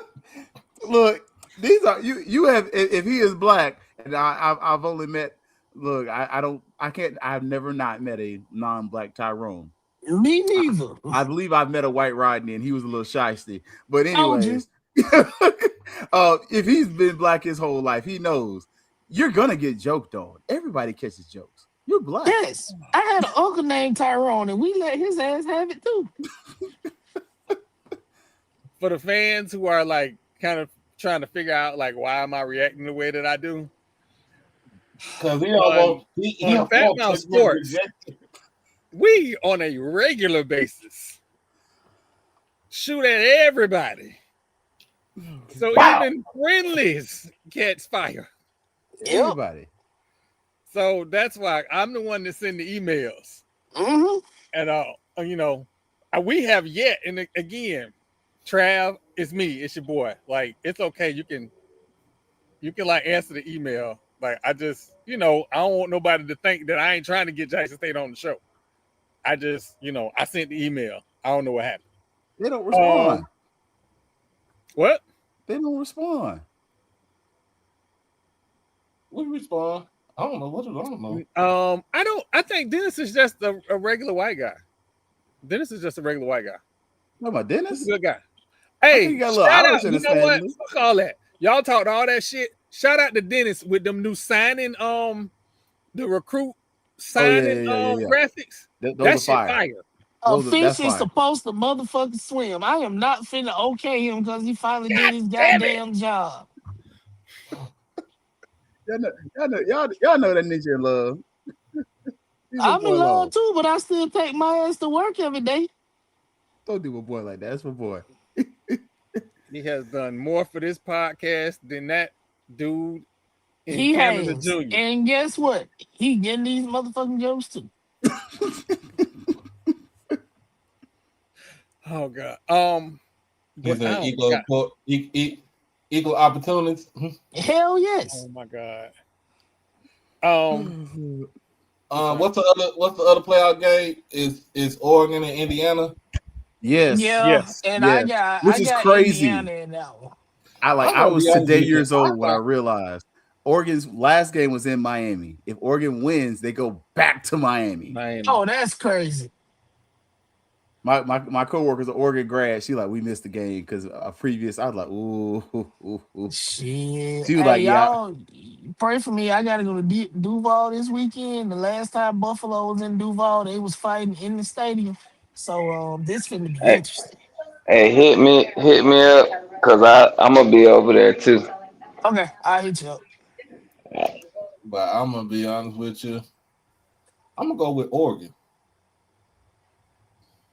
Yeah, I'm gonna go with Oregon. And what I see from Oregon is an SEC style defense that's built like the University of Georgia.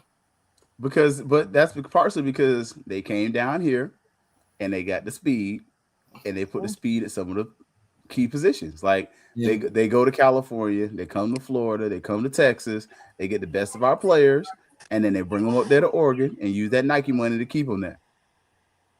The biggest problem that Oregon is gonna have is not the players or the speed, is being out coached. I don't know what that dude in Indiana done tapped into, or he done took a dip in Lake Minnetonka, but his coaches, he is Super Saiyan when it comes to coaching. Them kids are prepared for every situation that could possibly be thrown at them in a game. Hey, His Every game. Dragon Ball He- is wait, 250 yards a game. That is I'm his gonna put it Dragon like this. Ball. I'm gonna put it like this: Indiana University is the home of them pretty boys. KA side. I think the man that he got a whole gallon of Nuke juice and said, "Fuck it." You already know the whole frat behind him too. All of us. He said, "I got some Nuke juice. I got me a cane. Fuck it. I'm about to go out there and show my ass." Listen, I'm gonna be I honest with you. I don't have no dog in this fight. This is probably going to be a battle of who going to be the first round draft pick.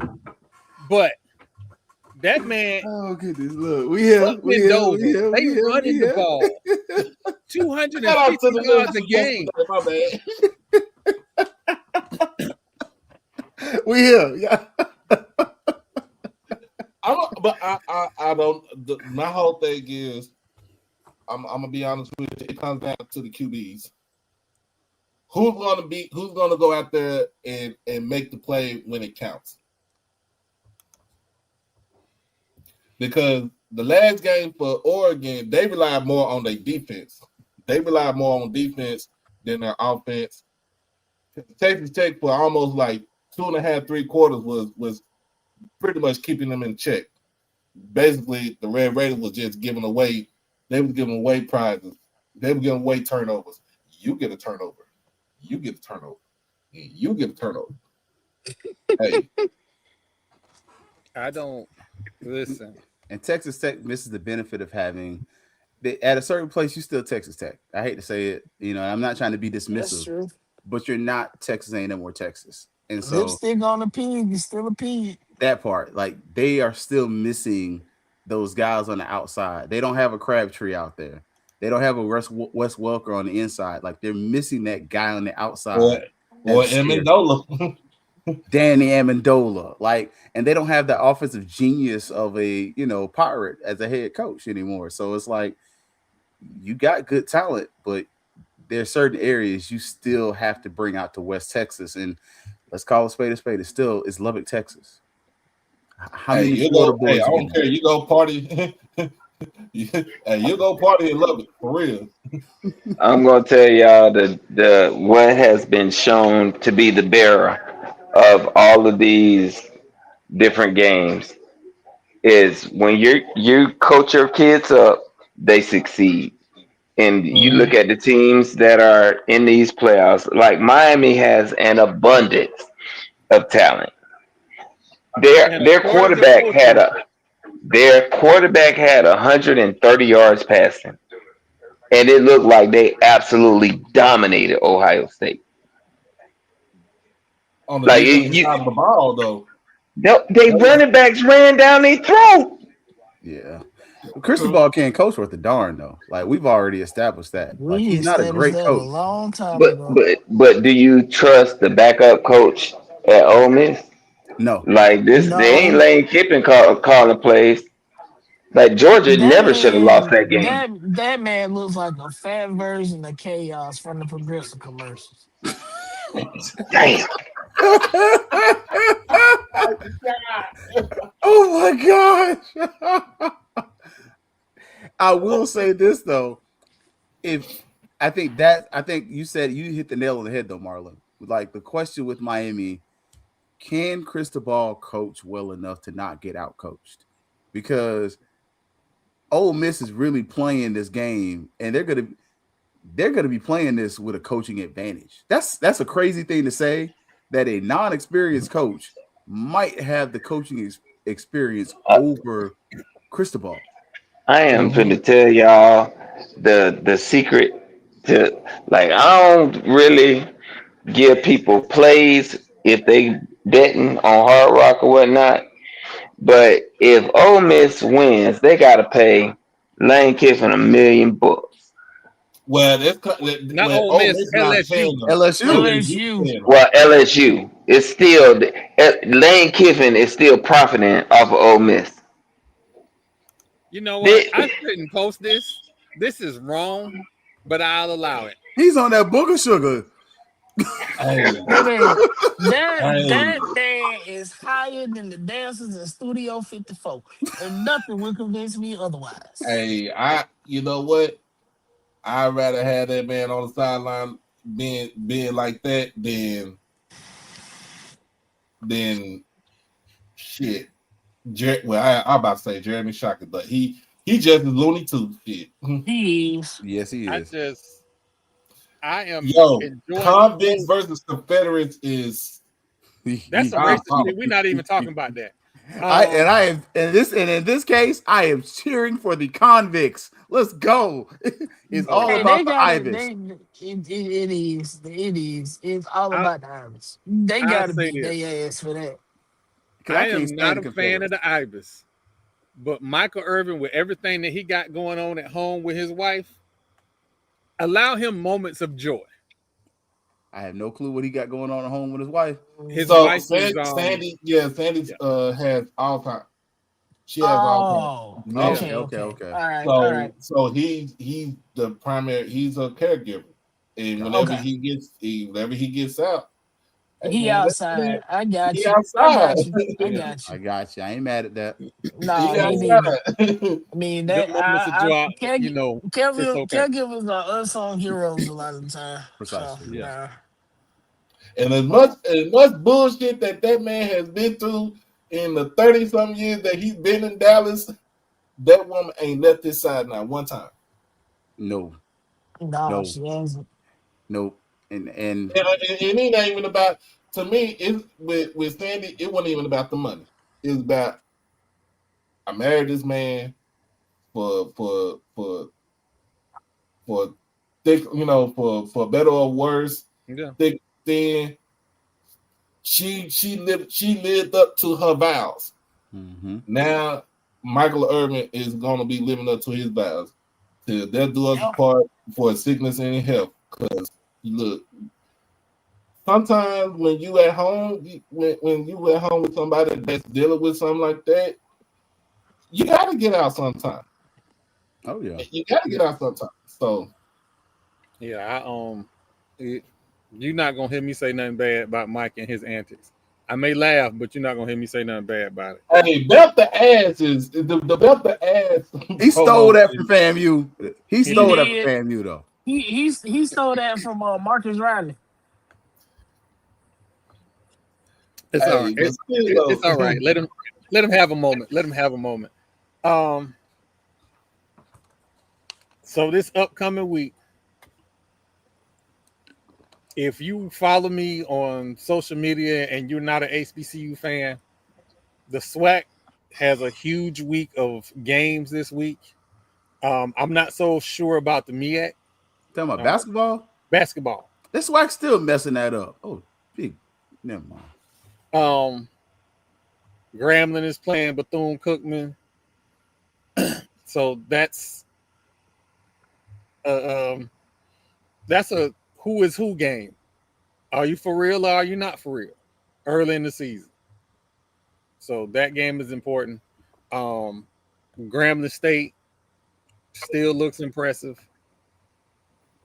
And apparently UAPB is hooping too. So please watch, if you can, get SWAC TV on your Amazon Prime device.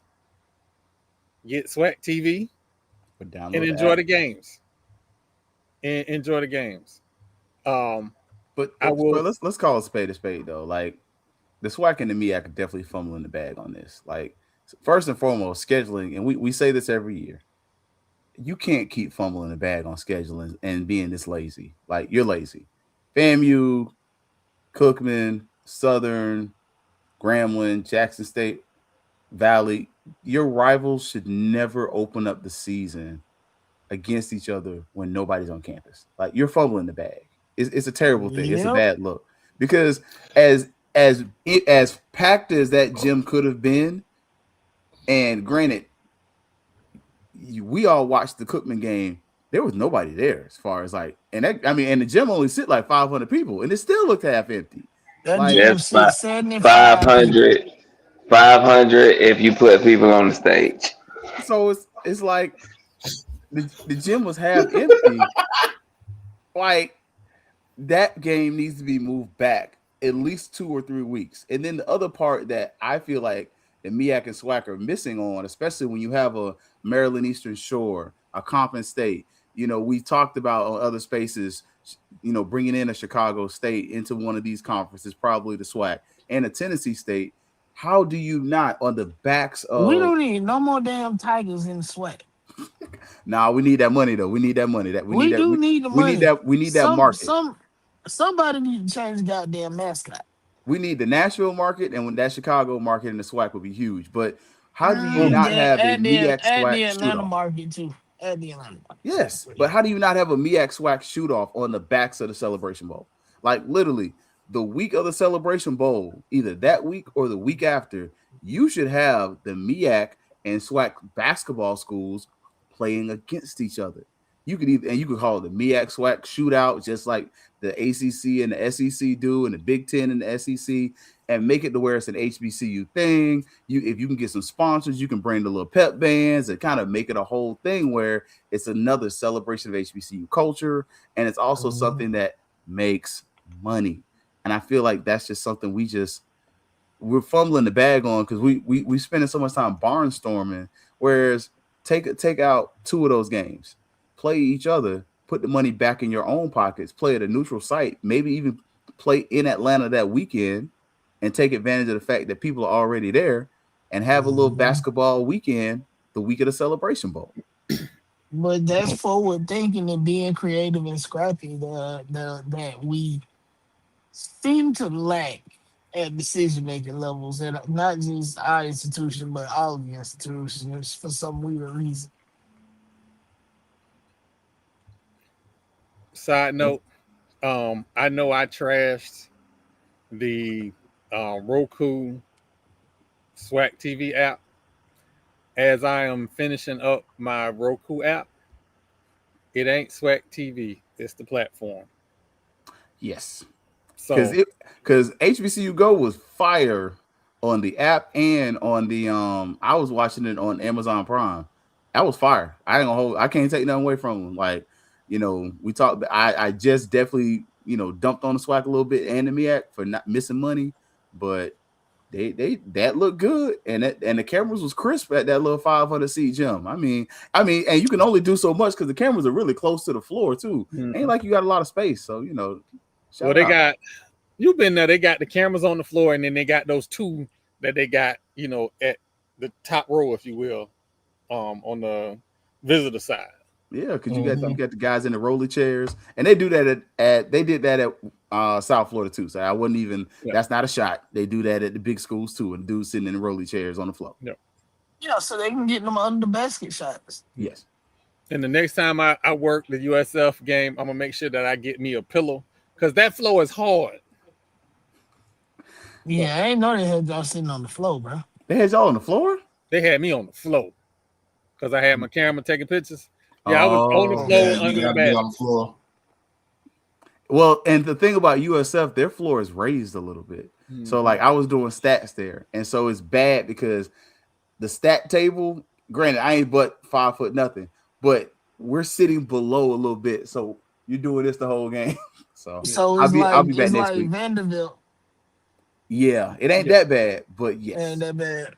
Because Vanderbilt's so bad, the benches are under the goals. Yes, them and Minnesota. Okay. Yeah. Yeah, like coaches be under the basket trying to yell to the other end of the court. Like, this is crazy.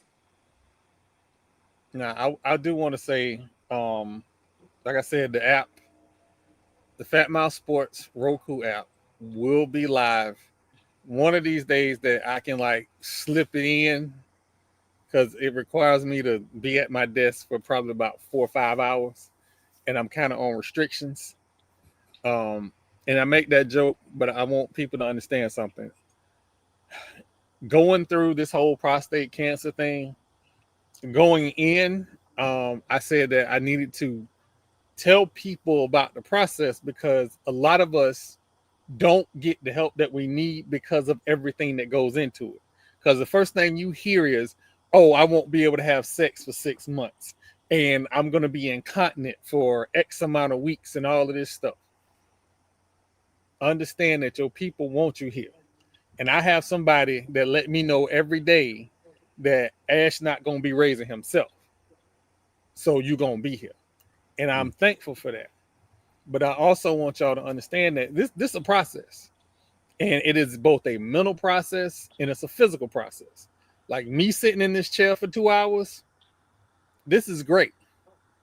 But the moment I stand up, I'm in fear that everything is going to flush out of my system at the moment I stand up. So it is a mental process with this as well. And I'm saying all that to say this. Whatever little bullshit inconvenience that I'm going through right now is temporary. Don't lose your life because we got examples upon examples of people who look like me, stars, who are not with us anymore because they didn't do what they needed to do. And you know who I'm talking about.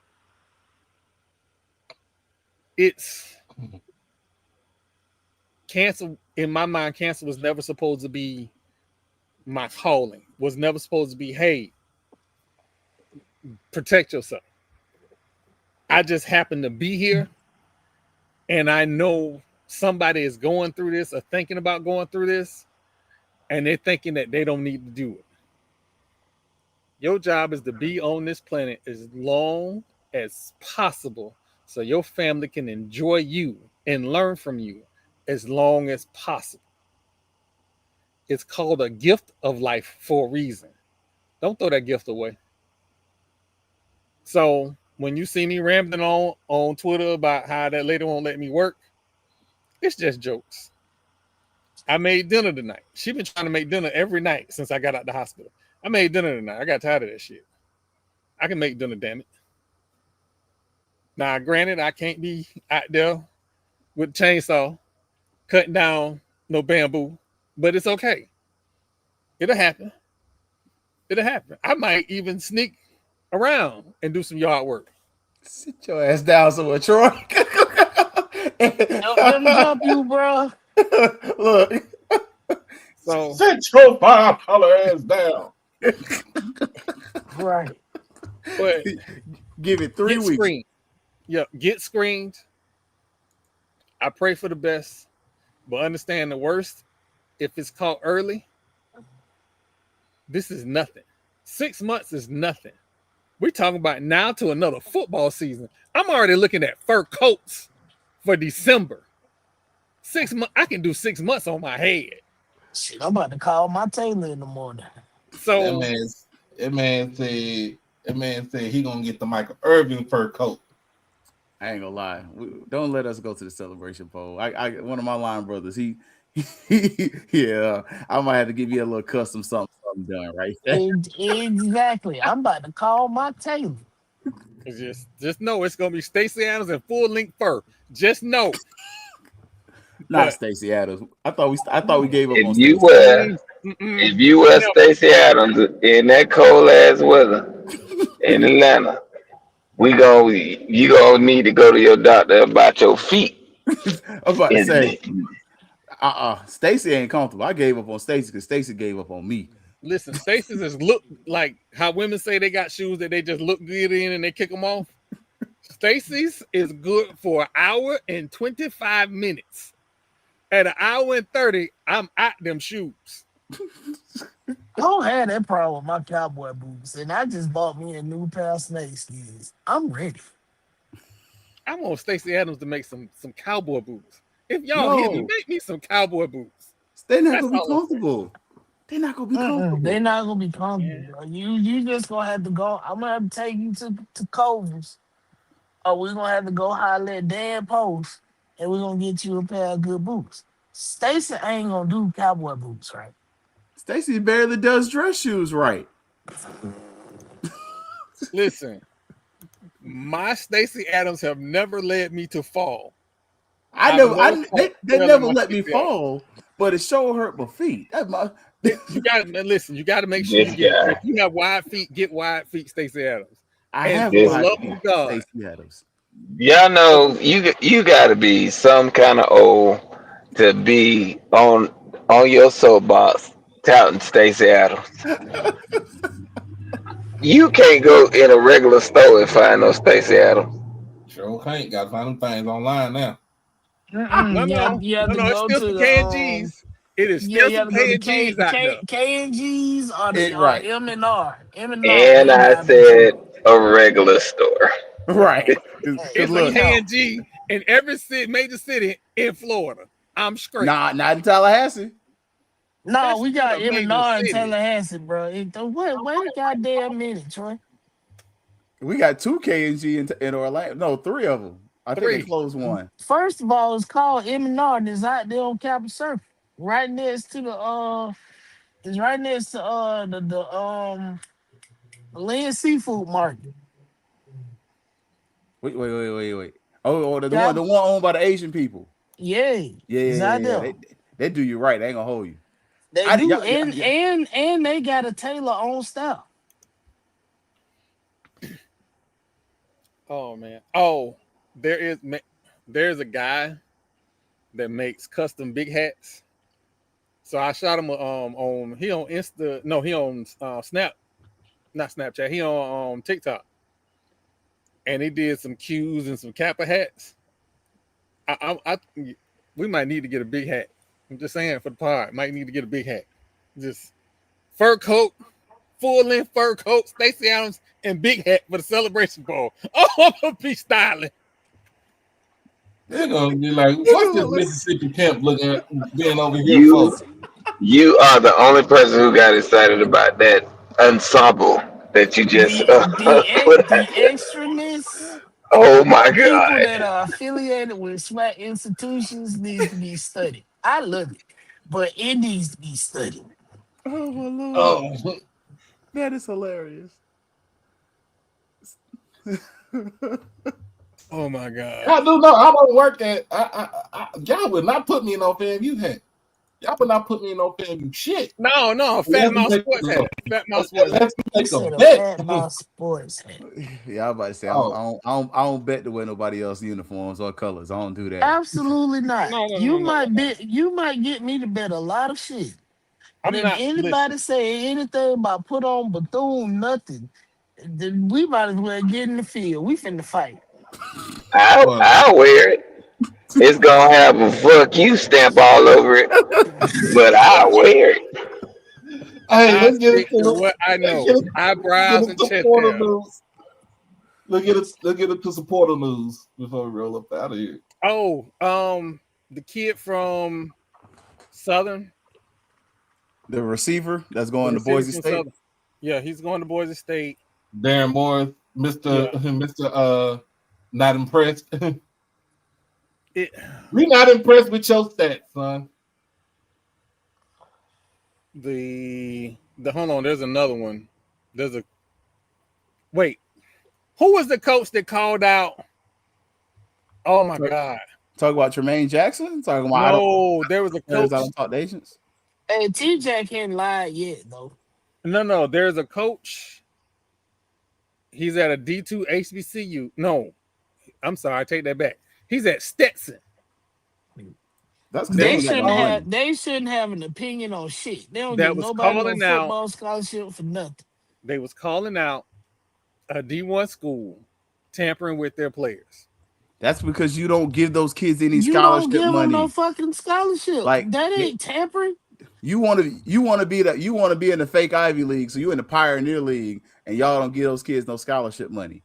Nobody cares. You can cry about them tampering all you want to. How about this? You want to prevent tampering? Give those kids scholarships because you have players Right. that are playing football that are going to Stetson, which is not cheap, paying $40,000-$50,000 To using be their in financial goddamn aid. D-land. Thank you. Annually, not And for the whole 4 year degree. That's annually. the worst part of it is they can't afford to live in D-land. So where do they have to live? In Daytona, next to Mary's kids. I feel sorry for them for that. God damn. And how do I You know? Because paying I know a 50. young lady, and she's a pink African. And I was like, oh, how is Stetson? She's like, oh, I live in Daytona. I travel 30 minutes to school every day. You Oh paying wow. $50K a year to go to Stetson, and you got to live next to ghetto ass Bethune. EA, I just want you to know, Life Florida choice. State not only lost those twins, they lost those twins months ago when they quote unquote gave them a new deal. It was never the money. Stop listening to them people that say the kids wanted more money. It was Didn't we the just say that? fucking clause in the contract. Didn't That's we talk why, about this on Sunday? yeah, that's what happened. It was the We talked- clause. We And talked those about- boys said we out and we don't have that GM anymore. We talked about this on Sunday. I said this on Sunday. Most of the time, when kids go into the portal, it is not because they want more money. It is because either A, they're looking for a better opportunity to further their education or their athletic prowess. Two, they want to be closer to home. They might have a family emergency, family situation. They want to be closer to home. Three, the coach says, and they treat it like an NFL. We do not need you here anymore. You do not fit our scheme of what we're trying to do. So those are the three reasons why kids will jump in the portal. And four, getting bad advice from their folks. Mm-hmm. I would just say this was number 5. FSU front office is fucked up. That's what happened with these boys. Zeno Chris was supposed to be, I think Zeno Chris was supposed to be visiting Southern, the quarterback from the University of Houston. Oh no, he committed. Where? Tulane. Tulane. Oh, Tulane. Yeah, oh, wow. I think I thought he was committed to Southern I at think first. everybody got their quarterback right now, except for them people across the track. Yeah. Oh, no, they got the one. They got a guy from Auburn. Iowa State. Oh, they did get That's the what he dude did. from Yeah, Auburn. Iowa State. Yeah. Let's look at this. Iowa State lost. It had since Matt Campbell been named the head coach over at Penn State, has lost a total of 51 players. Mm-hmm. Yeah, 51.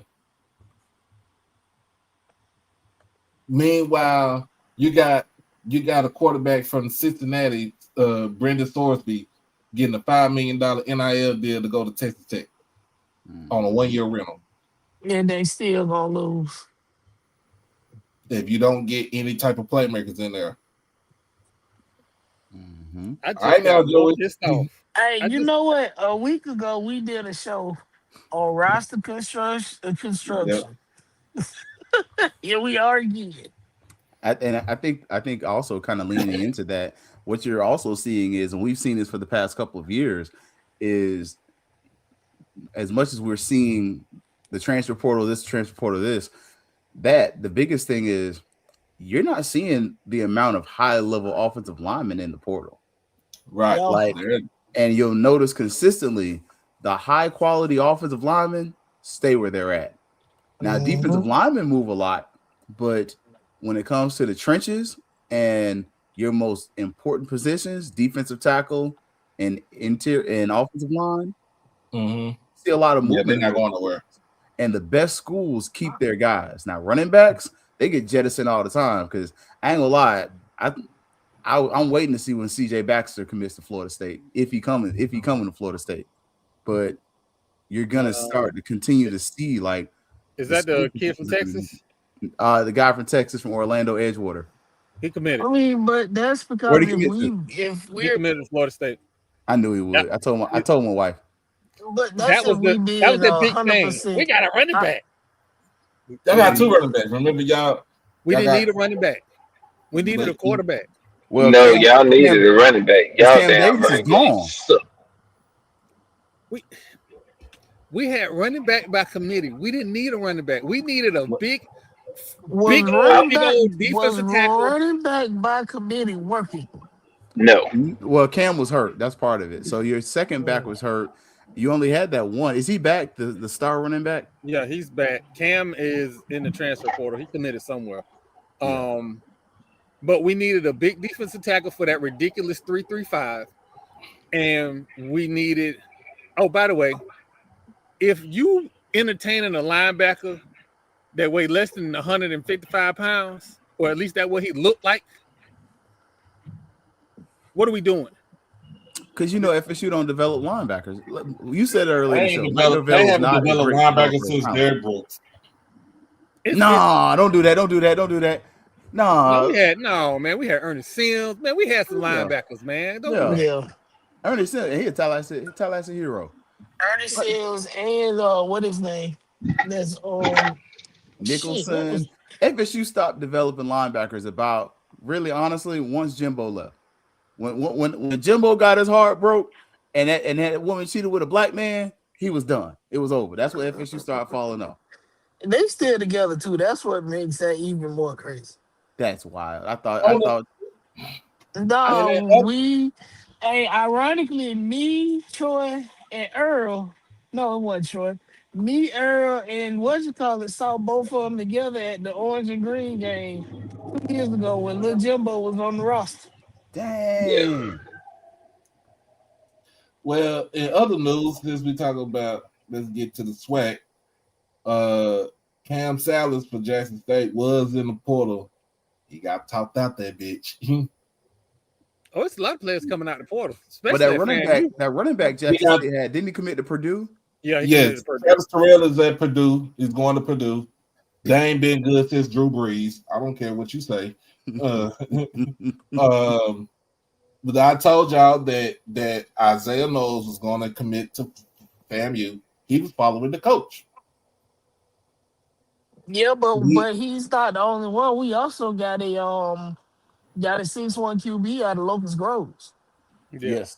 But I'm just saying, with him coming to FAMU, it has continuity because he knows. Correct. We back at 7 wins. Yeah. We back at 7 wins. They got the quarterback from Reigns too. But he hasn't signed yet. He hasn't signed. He has not signed. And honestly, Queen been recruiting QBs like that boy ain't coming. I'm just being honest. We're gonna have 3 or 4 on the roster. We had 6 last season, and look where that got us. Well, that's because half of them quit. Because that school in Montgomery is still getting hit hard by the transfer portal. Ain't gonna continue to get hit hard by the transfer portal. They lost a receiver today, didn't they? Did they not? Yeah. And your body is still in the portal. And we know he's going to a group of 5 school more than likely, or he's gonna at least get a meal. Like, don't be surprised if he ends up at a USF with Troy, or maybe even a FAU, or what would be crazy if he ended up at FIU with Willie Simmons. I said that. Didn't I say that Sunday? Hold on. That's not gonna happen because Willie didn't want him when he was in Tallahassee. Hold on. I want everybody to take a breath for a second. I'm gonna be the devil's advocate. You always the devil's advocate.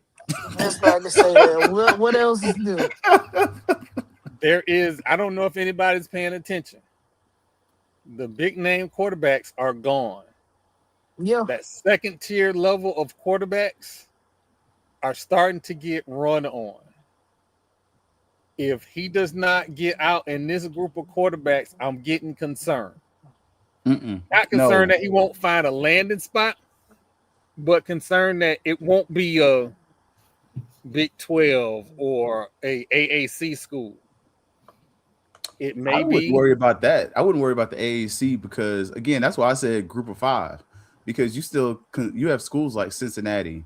Yeah. You have those types in the Big 12. Cincinnati. You got Troy. You got the Troys. I said this. This is what I said for Andrew Body. You have a school here in North Texas, in Denton, University of North Texas. Their QB just hit the road, up the road, 35 to Stillwater to go to Oklahoma State to keep following the head coach. There is a QB spot that's open. You better go out there. You better go and maximize it and get that spot right there. Hey, trust me. You need it. I'm just saying. Bird in hand. You want your look. North from Denton to Corpus Christi is a 6.5, 7 hour drive. Guess what? Your mom and them ain't got to get on no plane to get up to anywhere they need to go. They ain't got to go to Alabama. They ain't got to go nowhere else. They can come right. They can stay right here in the state of Texas. You got UTSA. It ain't no but 3 hours up the road from you. You can go to Sam Houston. It's not that far. It's closer to the greater Houston area. You have Rice gave him that Rice looking at him. The only thing I said about Rice is the academic part, because it's Doc, they don't. Doc, I got a question. The schools you naming in Texas, which schools have a superior surgical medical school? And the reason I say that, Rice. okay, So so Rice produces literally doctors. Yeah, Rice is literally across the street from MD Anderson, the medical district. MD Anderson Cancer Research Center is right across the street from there. Literally. So I say hate that because fucking there are hospital with still a passion. lingering medical stuff that needs to get done. Nothing major, just But needs to get done. that might be a if he bigger was, reason why people are kind of iffy on him than anything. I think let's just can say he stay healthy? And let's just say he don't go to Rice. You still got North Texas. You still got one of the best medical districts in the state over here in Dallas with the park with Parkland. So it's not like he can't go anywhere, and it's some like just go get him checked out to see what's up with him. That way he could, because like he could go to Parkland. If he come in here to North Texas, he go to Parkland. He go to Baylor Scott and White, which is they have a good medical center. TCU, SMU, no. TCU, SMU got a quarterback. Signed their quarterback Jaden Craig from Harvard. SMU, Kevin Jennings ain't going nowhere. They're cutting those boys. It's a guaranteed $30,000 check per player. Like when you walk on the floor, every football player at SMU is getting a $30,000 check. Don't matter if you got NIL or not. I got $500 from a $500 tip from an SMU booster, NIL booster, for my birthday. I don't even know that lady. TCU, if they didn't sign Jaden Craig, he probably would have went and talked to Sonny Dykes. He could have went and talked to Sonny Dykes because it had to be moved because Josh Hoover had to move out the way. He's already gone. More likely, I think where did Hoover go? I think he went somewhere. I know he signed somewhere. Texas Tech. He's not going to Texas Tech. You not know. Texas Tech they are trying to be big time. They are trying to get out of the shadows of Texas and Texas A&M. That's why I said SMU. Lastly, we probably have him on there as a backup, but as a starter over Kevin Jennings, no. And it doesn't look like they've contacted him. And Kevin Jennings is a neighborhood guy. He's from South Oak Cliff. That's why I'm like UTSA because it's closer to Corpus. That's why I say, like you said, Rice. U of H, they're gonna go with the freshman Keon Henderson. I promise you that. And again, this is no knock on Andrew Body. Like I know for a fact through two different sources, a certain school tampered with him and said, "Hey, we will fix your shoulder if you come to us." At one point, Florida State was one of them schools. I call it a bean. Florida State was on Andrew Body during the season. And that's an open secret that Florida State, after that UAB game, that's right. They saw what they saw. They saw what they saw, and they was ready to already offer him a meal because they like, we paying $1 million for Castellanos, so he's butt cheeks. I can give Andrew Body $1 million, and he can be hurt and still do that. Yeah, at least I'm not saying it was a bad move for him to pass on Florida State. I'm not saying it's a good move. Oh, but, yeah, no, I'm telling you who tampered with him. Keith just told you who tampered with him. No, Keith has zero. I have zero. I don't care. And I know I don't work for Florida State no more. No, Yeah. I'm telling you who tampered with him. I'm Look, telling you without telling you who tampered with him. That's said- what I'm saying. Like, if you got like, if he want, if like I said, if he wants to stay home, if he want to stay in the state of Texas, UTSA is a good fit.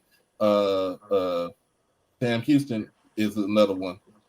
Rice, UNT, Yep. Texas North. El Paso. I said this. Texas El Paso. I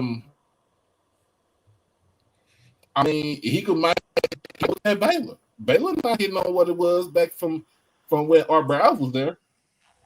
And as you mentioned, Troy, though, as you mentioned, you kind of look at, I mean, you know, pull up your, you know, anybody can look online and you can see the schools that he's been in contact with. You start knocking some off the list. UCF has their quarterback. South Florida has their quarterback. So you start kind of looking around. I don't think he's going to Notre Dame. I mean, I'd be very surprised, but, you know, I don't know if Vanderbilt has their quarterback or not, but that's an academic question. Do you want him at Penn State? Like, so you start looking at some of these schools on the list. And these are mostly Group 5. Kennesaw State, I would love him at Kennesaw State. He's definitely going to end up. I think we said this on the show last week. I said the we same said thing. it on Sunday. I think he'll end up at Kennesaw State. It was Sunday. I think Kennesaw State will be the perfect spot for him. Oh, exactly. Jerry Mack, he just took the team to a bowl game. Yeah, they lost. Whoop de whoop. Hell, somebody got lost. But they also just gave him JMU, but not with Billy over there. Billy Napier? had that man out there throwing the ball with no shoulder. Just go play. And after the way he handled or mismanaged Lagway, I don't think I would want Andrew Body playing for Billy Napier. No quarterback should want to play for that man after that. And Billy Napier is another one who never produces quarterbacks, but he keeps a black quarterback. Yeah. He ain't produce shit. EA, it's not okay. So I want to make sure I'm gonna say this exactly like this. He is on quarterback is on tiers, right? He is on that second to like third tier quarterbacks. So the first two tiers, they're gonna make runs through those, and then you're gonna see his name. And he's third tier. And it's because he's a smaller guy. He's had health issues, so he's gonna be in that third group. If we don't see his name called when we start getting to the latter parts of these second group of quarterbacks, that's when you worry. Right now, there's no worry.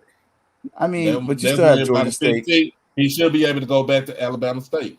Jazz, look at y'all. He doesn't have a spot at FAMU. Look at the group chat. No. Look at the group chat. FAMU got their quarterback. FAMU got their quarterback for the future. No. He ain't going to PV. Definitely not going to PV. Cam Peters is he's a junior. He ain't in the portal. He's still at Prairie View. You got him one more year. Just got word. Marquise Gillis just committed to Arizona State. It gotta be for the money. It gotta be for the money. He got a bag. I know the money they was throwing around. He money. Got a bag. It is definitely for the money because they Texas Tech Part 2 over there. They just gonna buy them some shit. You know what? From Delaware State. Yeah.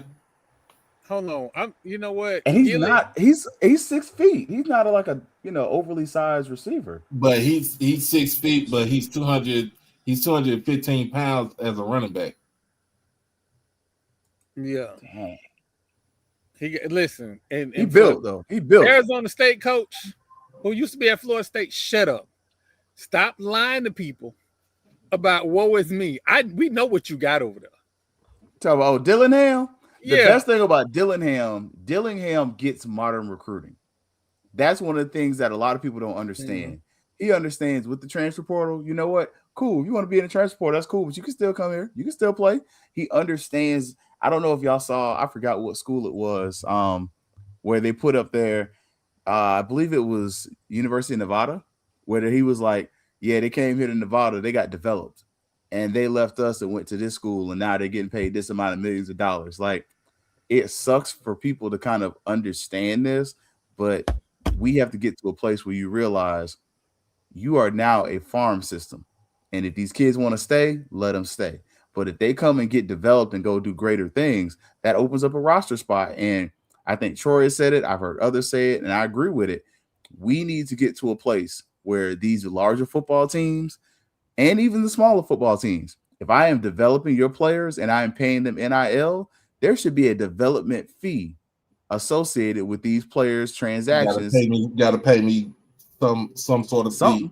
Something. If I'm about to give you, if I'm giving this guy right here a $2 million NIL deal, we'll compensate you $500,000. I would say 5 or 10%. In a sense, I'm just saying. Like, yeah. I know you lying. I know you lying. Oh, I know. I ain't just see that in the group chat. I need a full length fur coat. Matter of fact, I want my fur coat to be green. I ain't seen it. Look at it. Just look. I saw the private chat, but I didn't see the other one. No.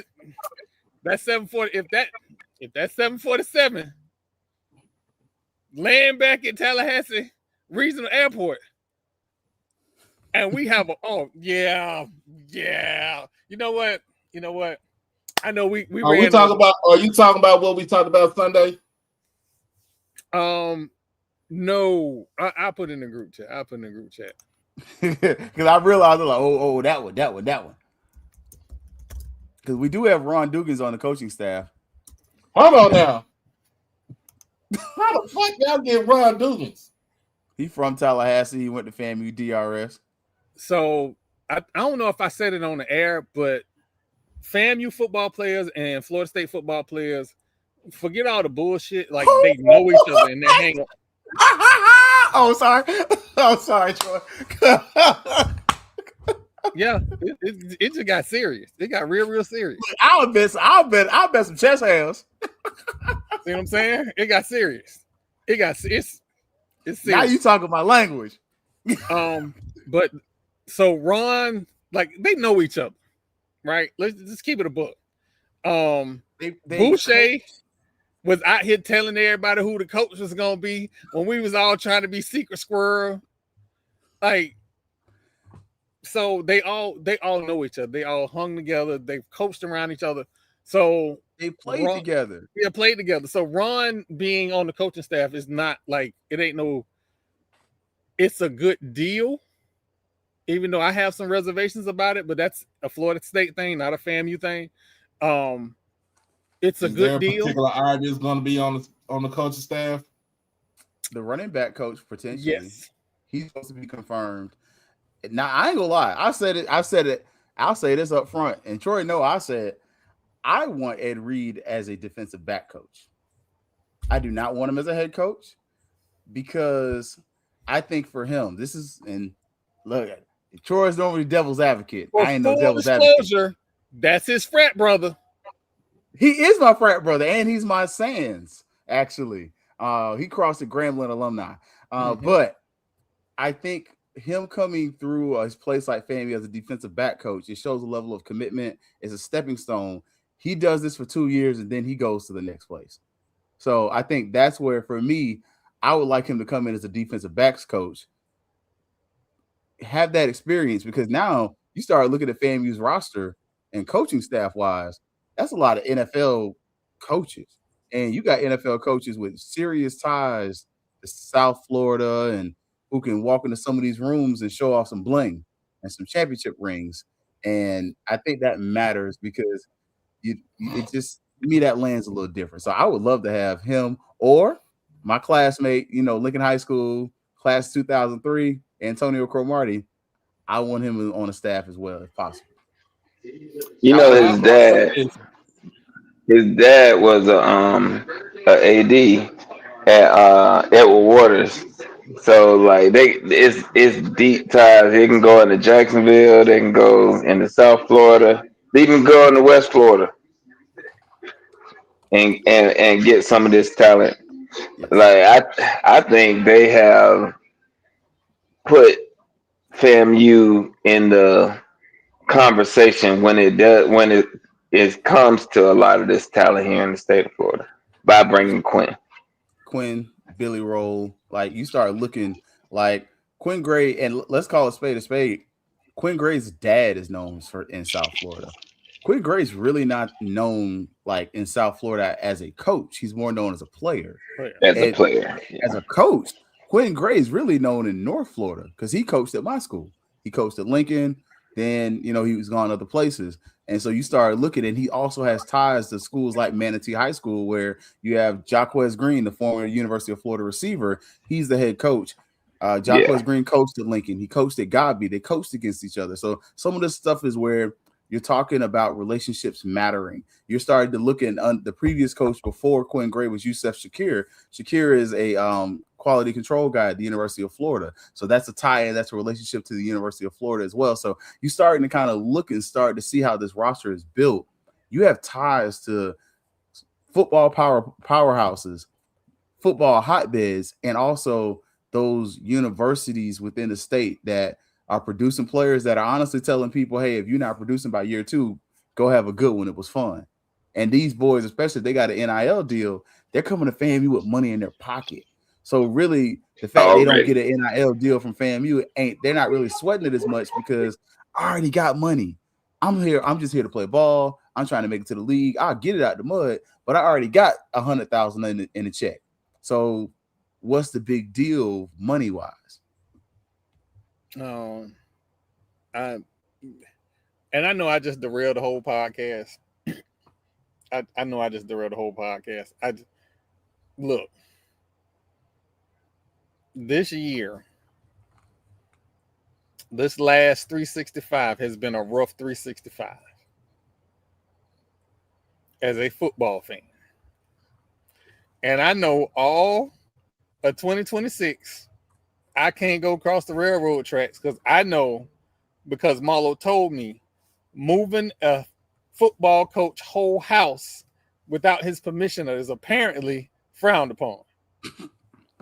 And illegal. So for my health. And he lives in a gated community, so I wasn't always a good Christian. Anyway. and Gates only keep out honest people.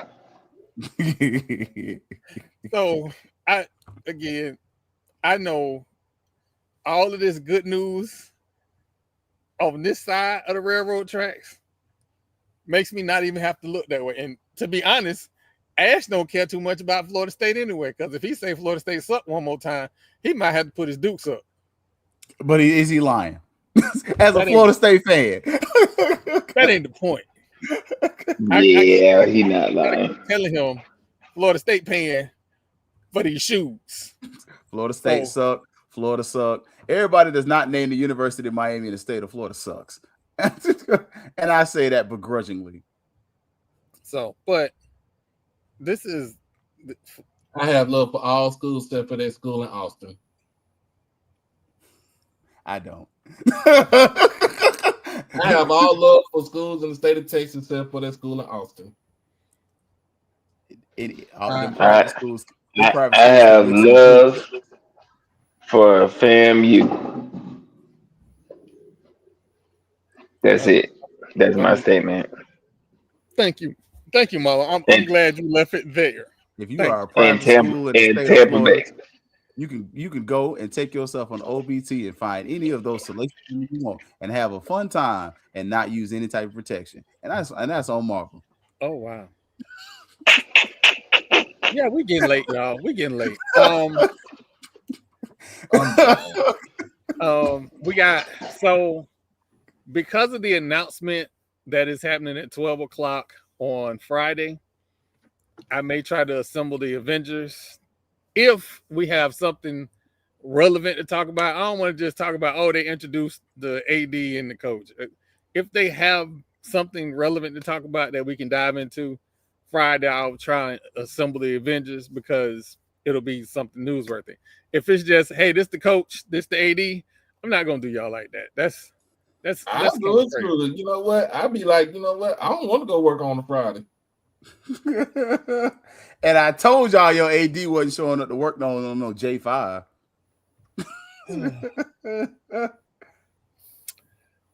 You know, you was right. You was right. You was right. We got chapter And on if Friday. you have a curl in 2026, I'm going. I can't say that. But just hold your breath for 20 minutes. And if you hear after that, Man, don't do that. some of them are, some of them aren't. If you're talking about the coaching staff, no, they're not in the directory. And for the love of God, quit blaming the SID for the roster not being updated. The roster isn't going to be. It's not going to be updated anytime soon. It might not even be complete at media day. So the roster is not going to be updated until August or maybe even September. Like, let's be honest. First game of the season, the roster is going to be updated. Like, so at this point, you look. I ain't gonna lie. I'm literally running through the list of players we offered. I'm like, yeah, it's gonna be a long one of these days. Tomorrow's early Wednesday. Thank goodness for that. Yeah. So just like chill out on the SID. I know he ain't y'all favorite dude that don't answer his emails or phones, but he better than that dude. I said what I said. But we will, Thursday is Thursday.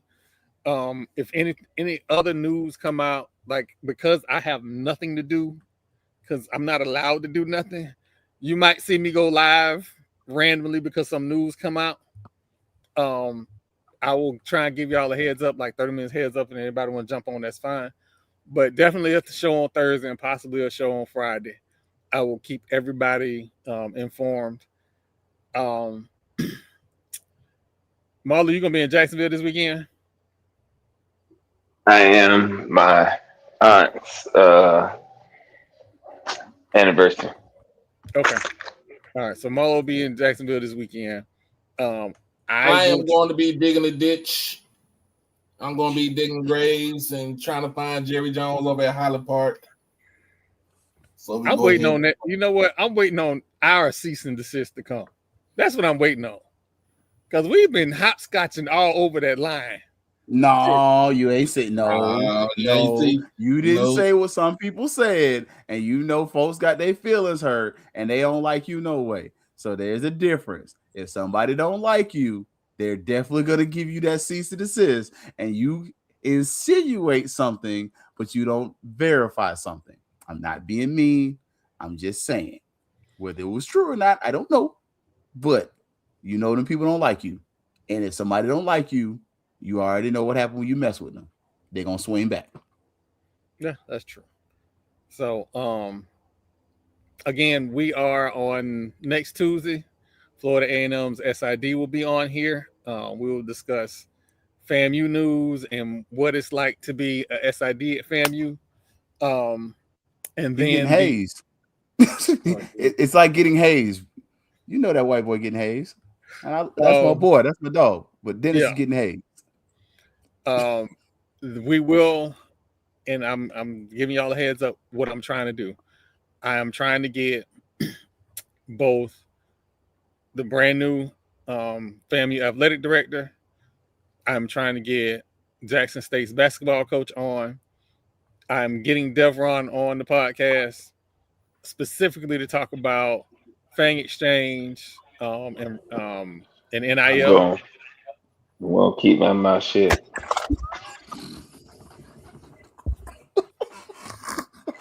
What's gonna cancel him? You look at my finger in my hand, and 4 of my fingers are down. Yes. When we gonna cancel him? He can't get canceled. Shit, yeah, you can. He's too close to the source. What was that? What was that on New Jack City? For that bitch.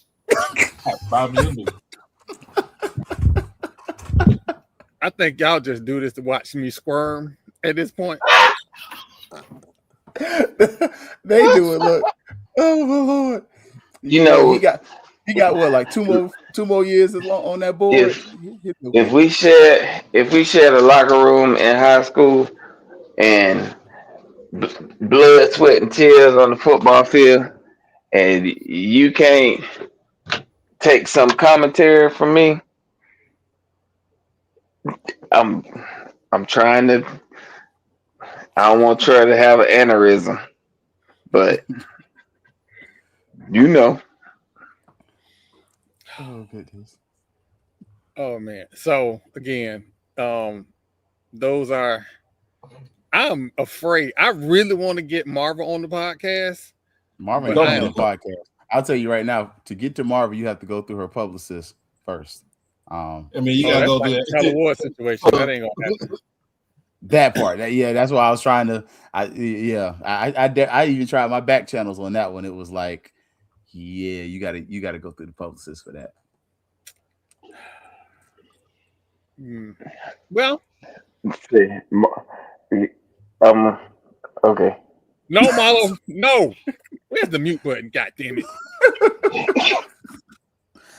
But I will say, I've said it before when it comes to Marva, and she catch strays from me every once in a while. I've been very purposeful in my jokes. There's certain things I'm not going to joke about. I'm not going to joke with y'all about her hair.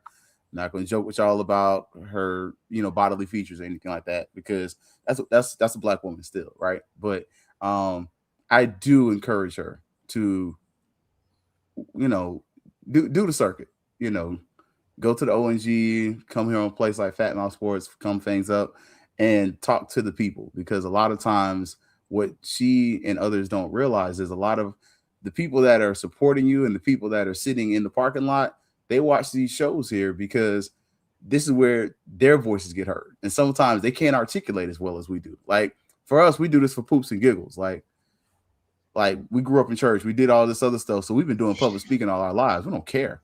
But others, they're like, man, I can't do that. And we're like, it ain't hard. So, come do the circuit. Come talk to some of these places. I promise you, the worst you're going to get is some jokes.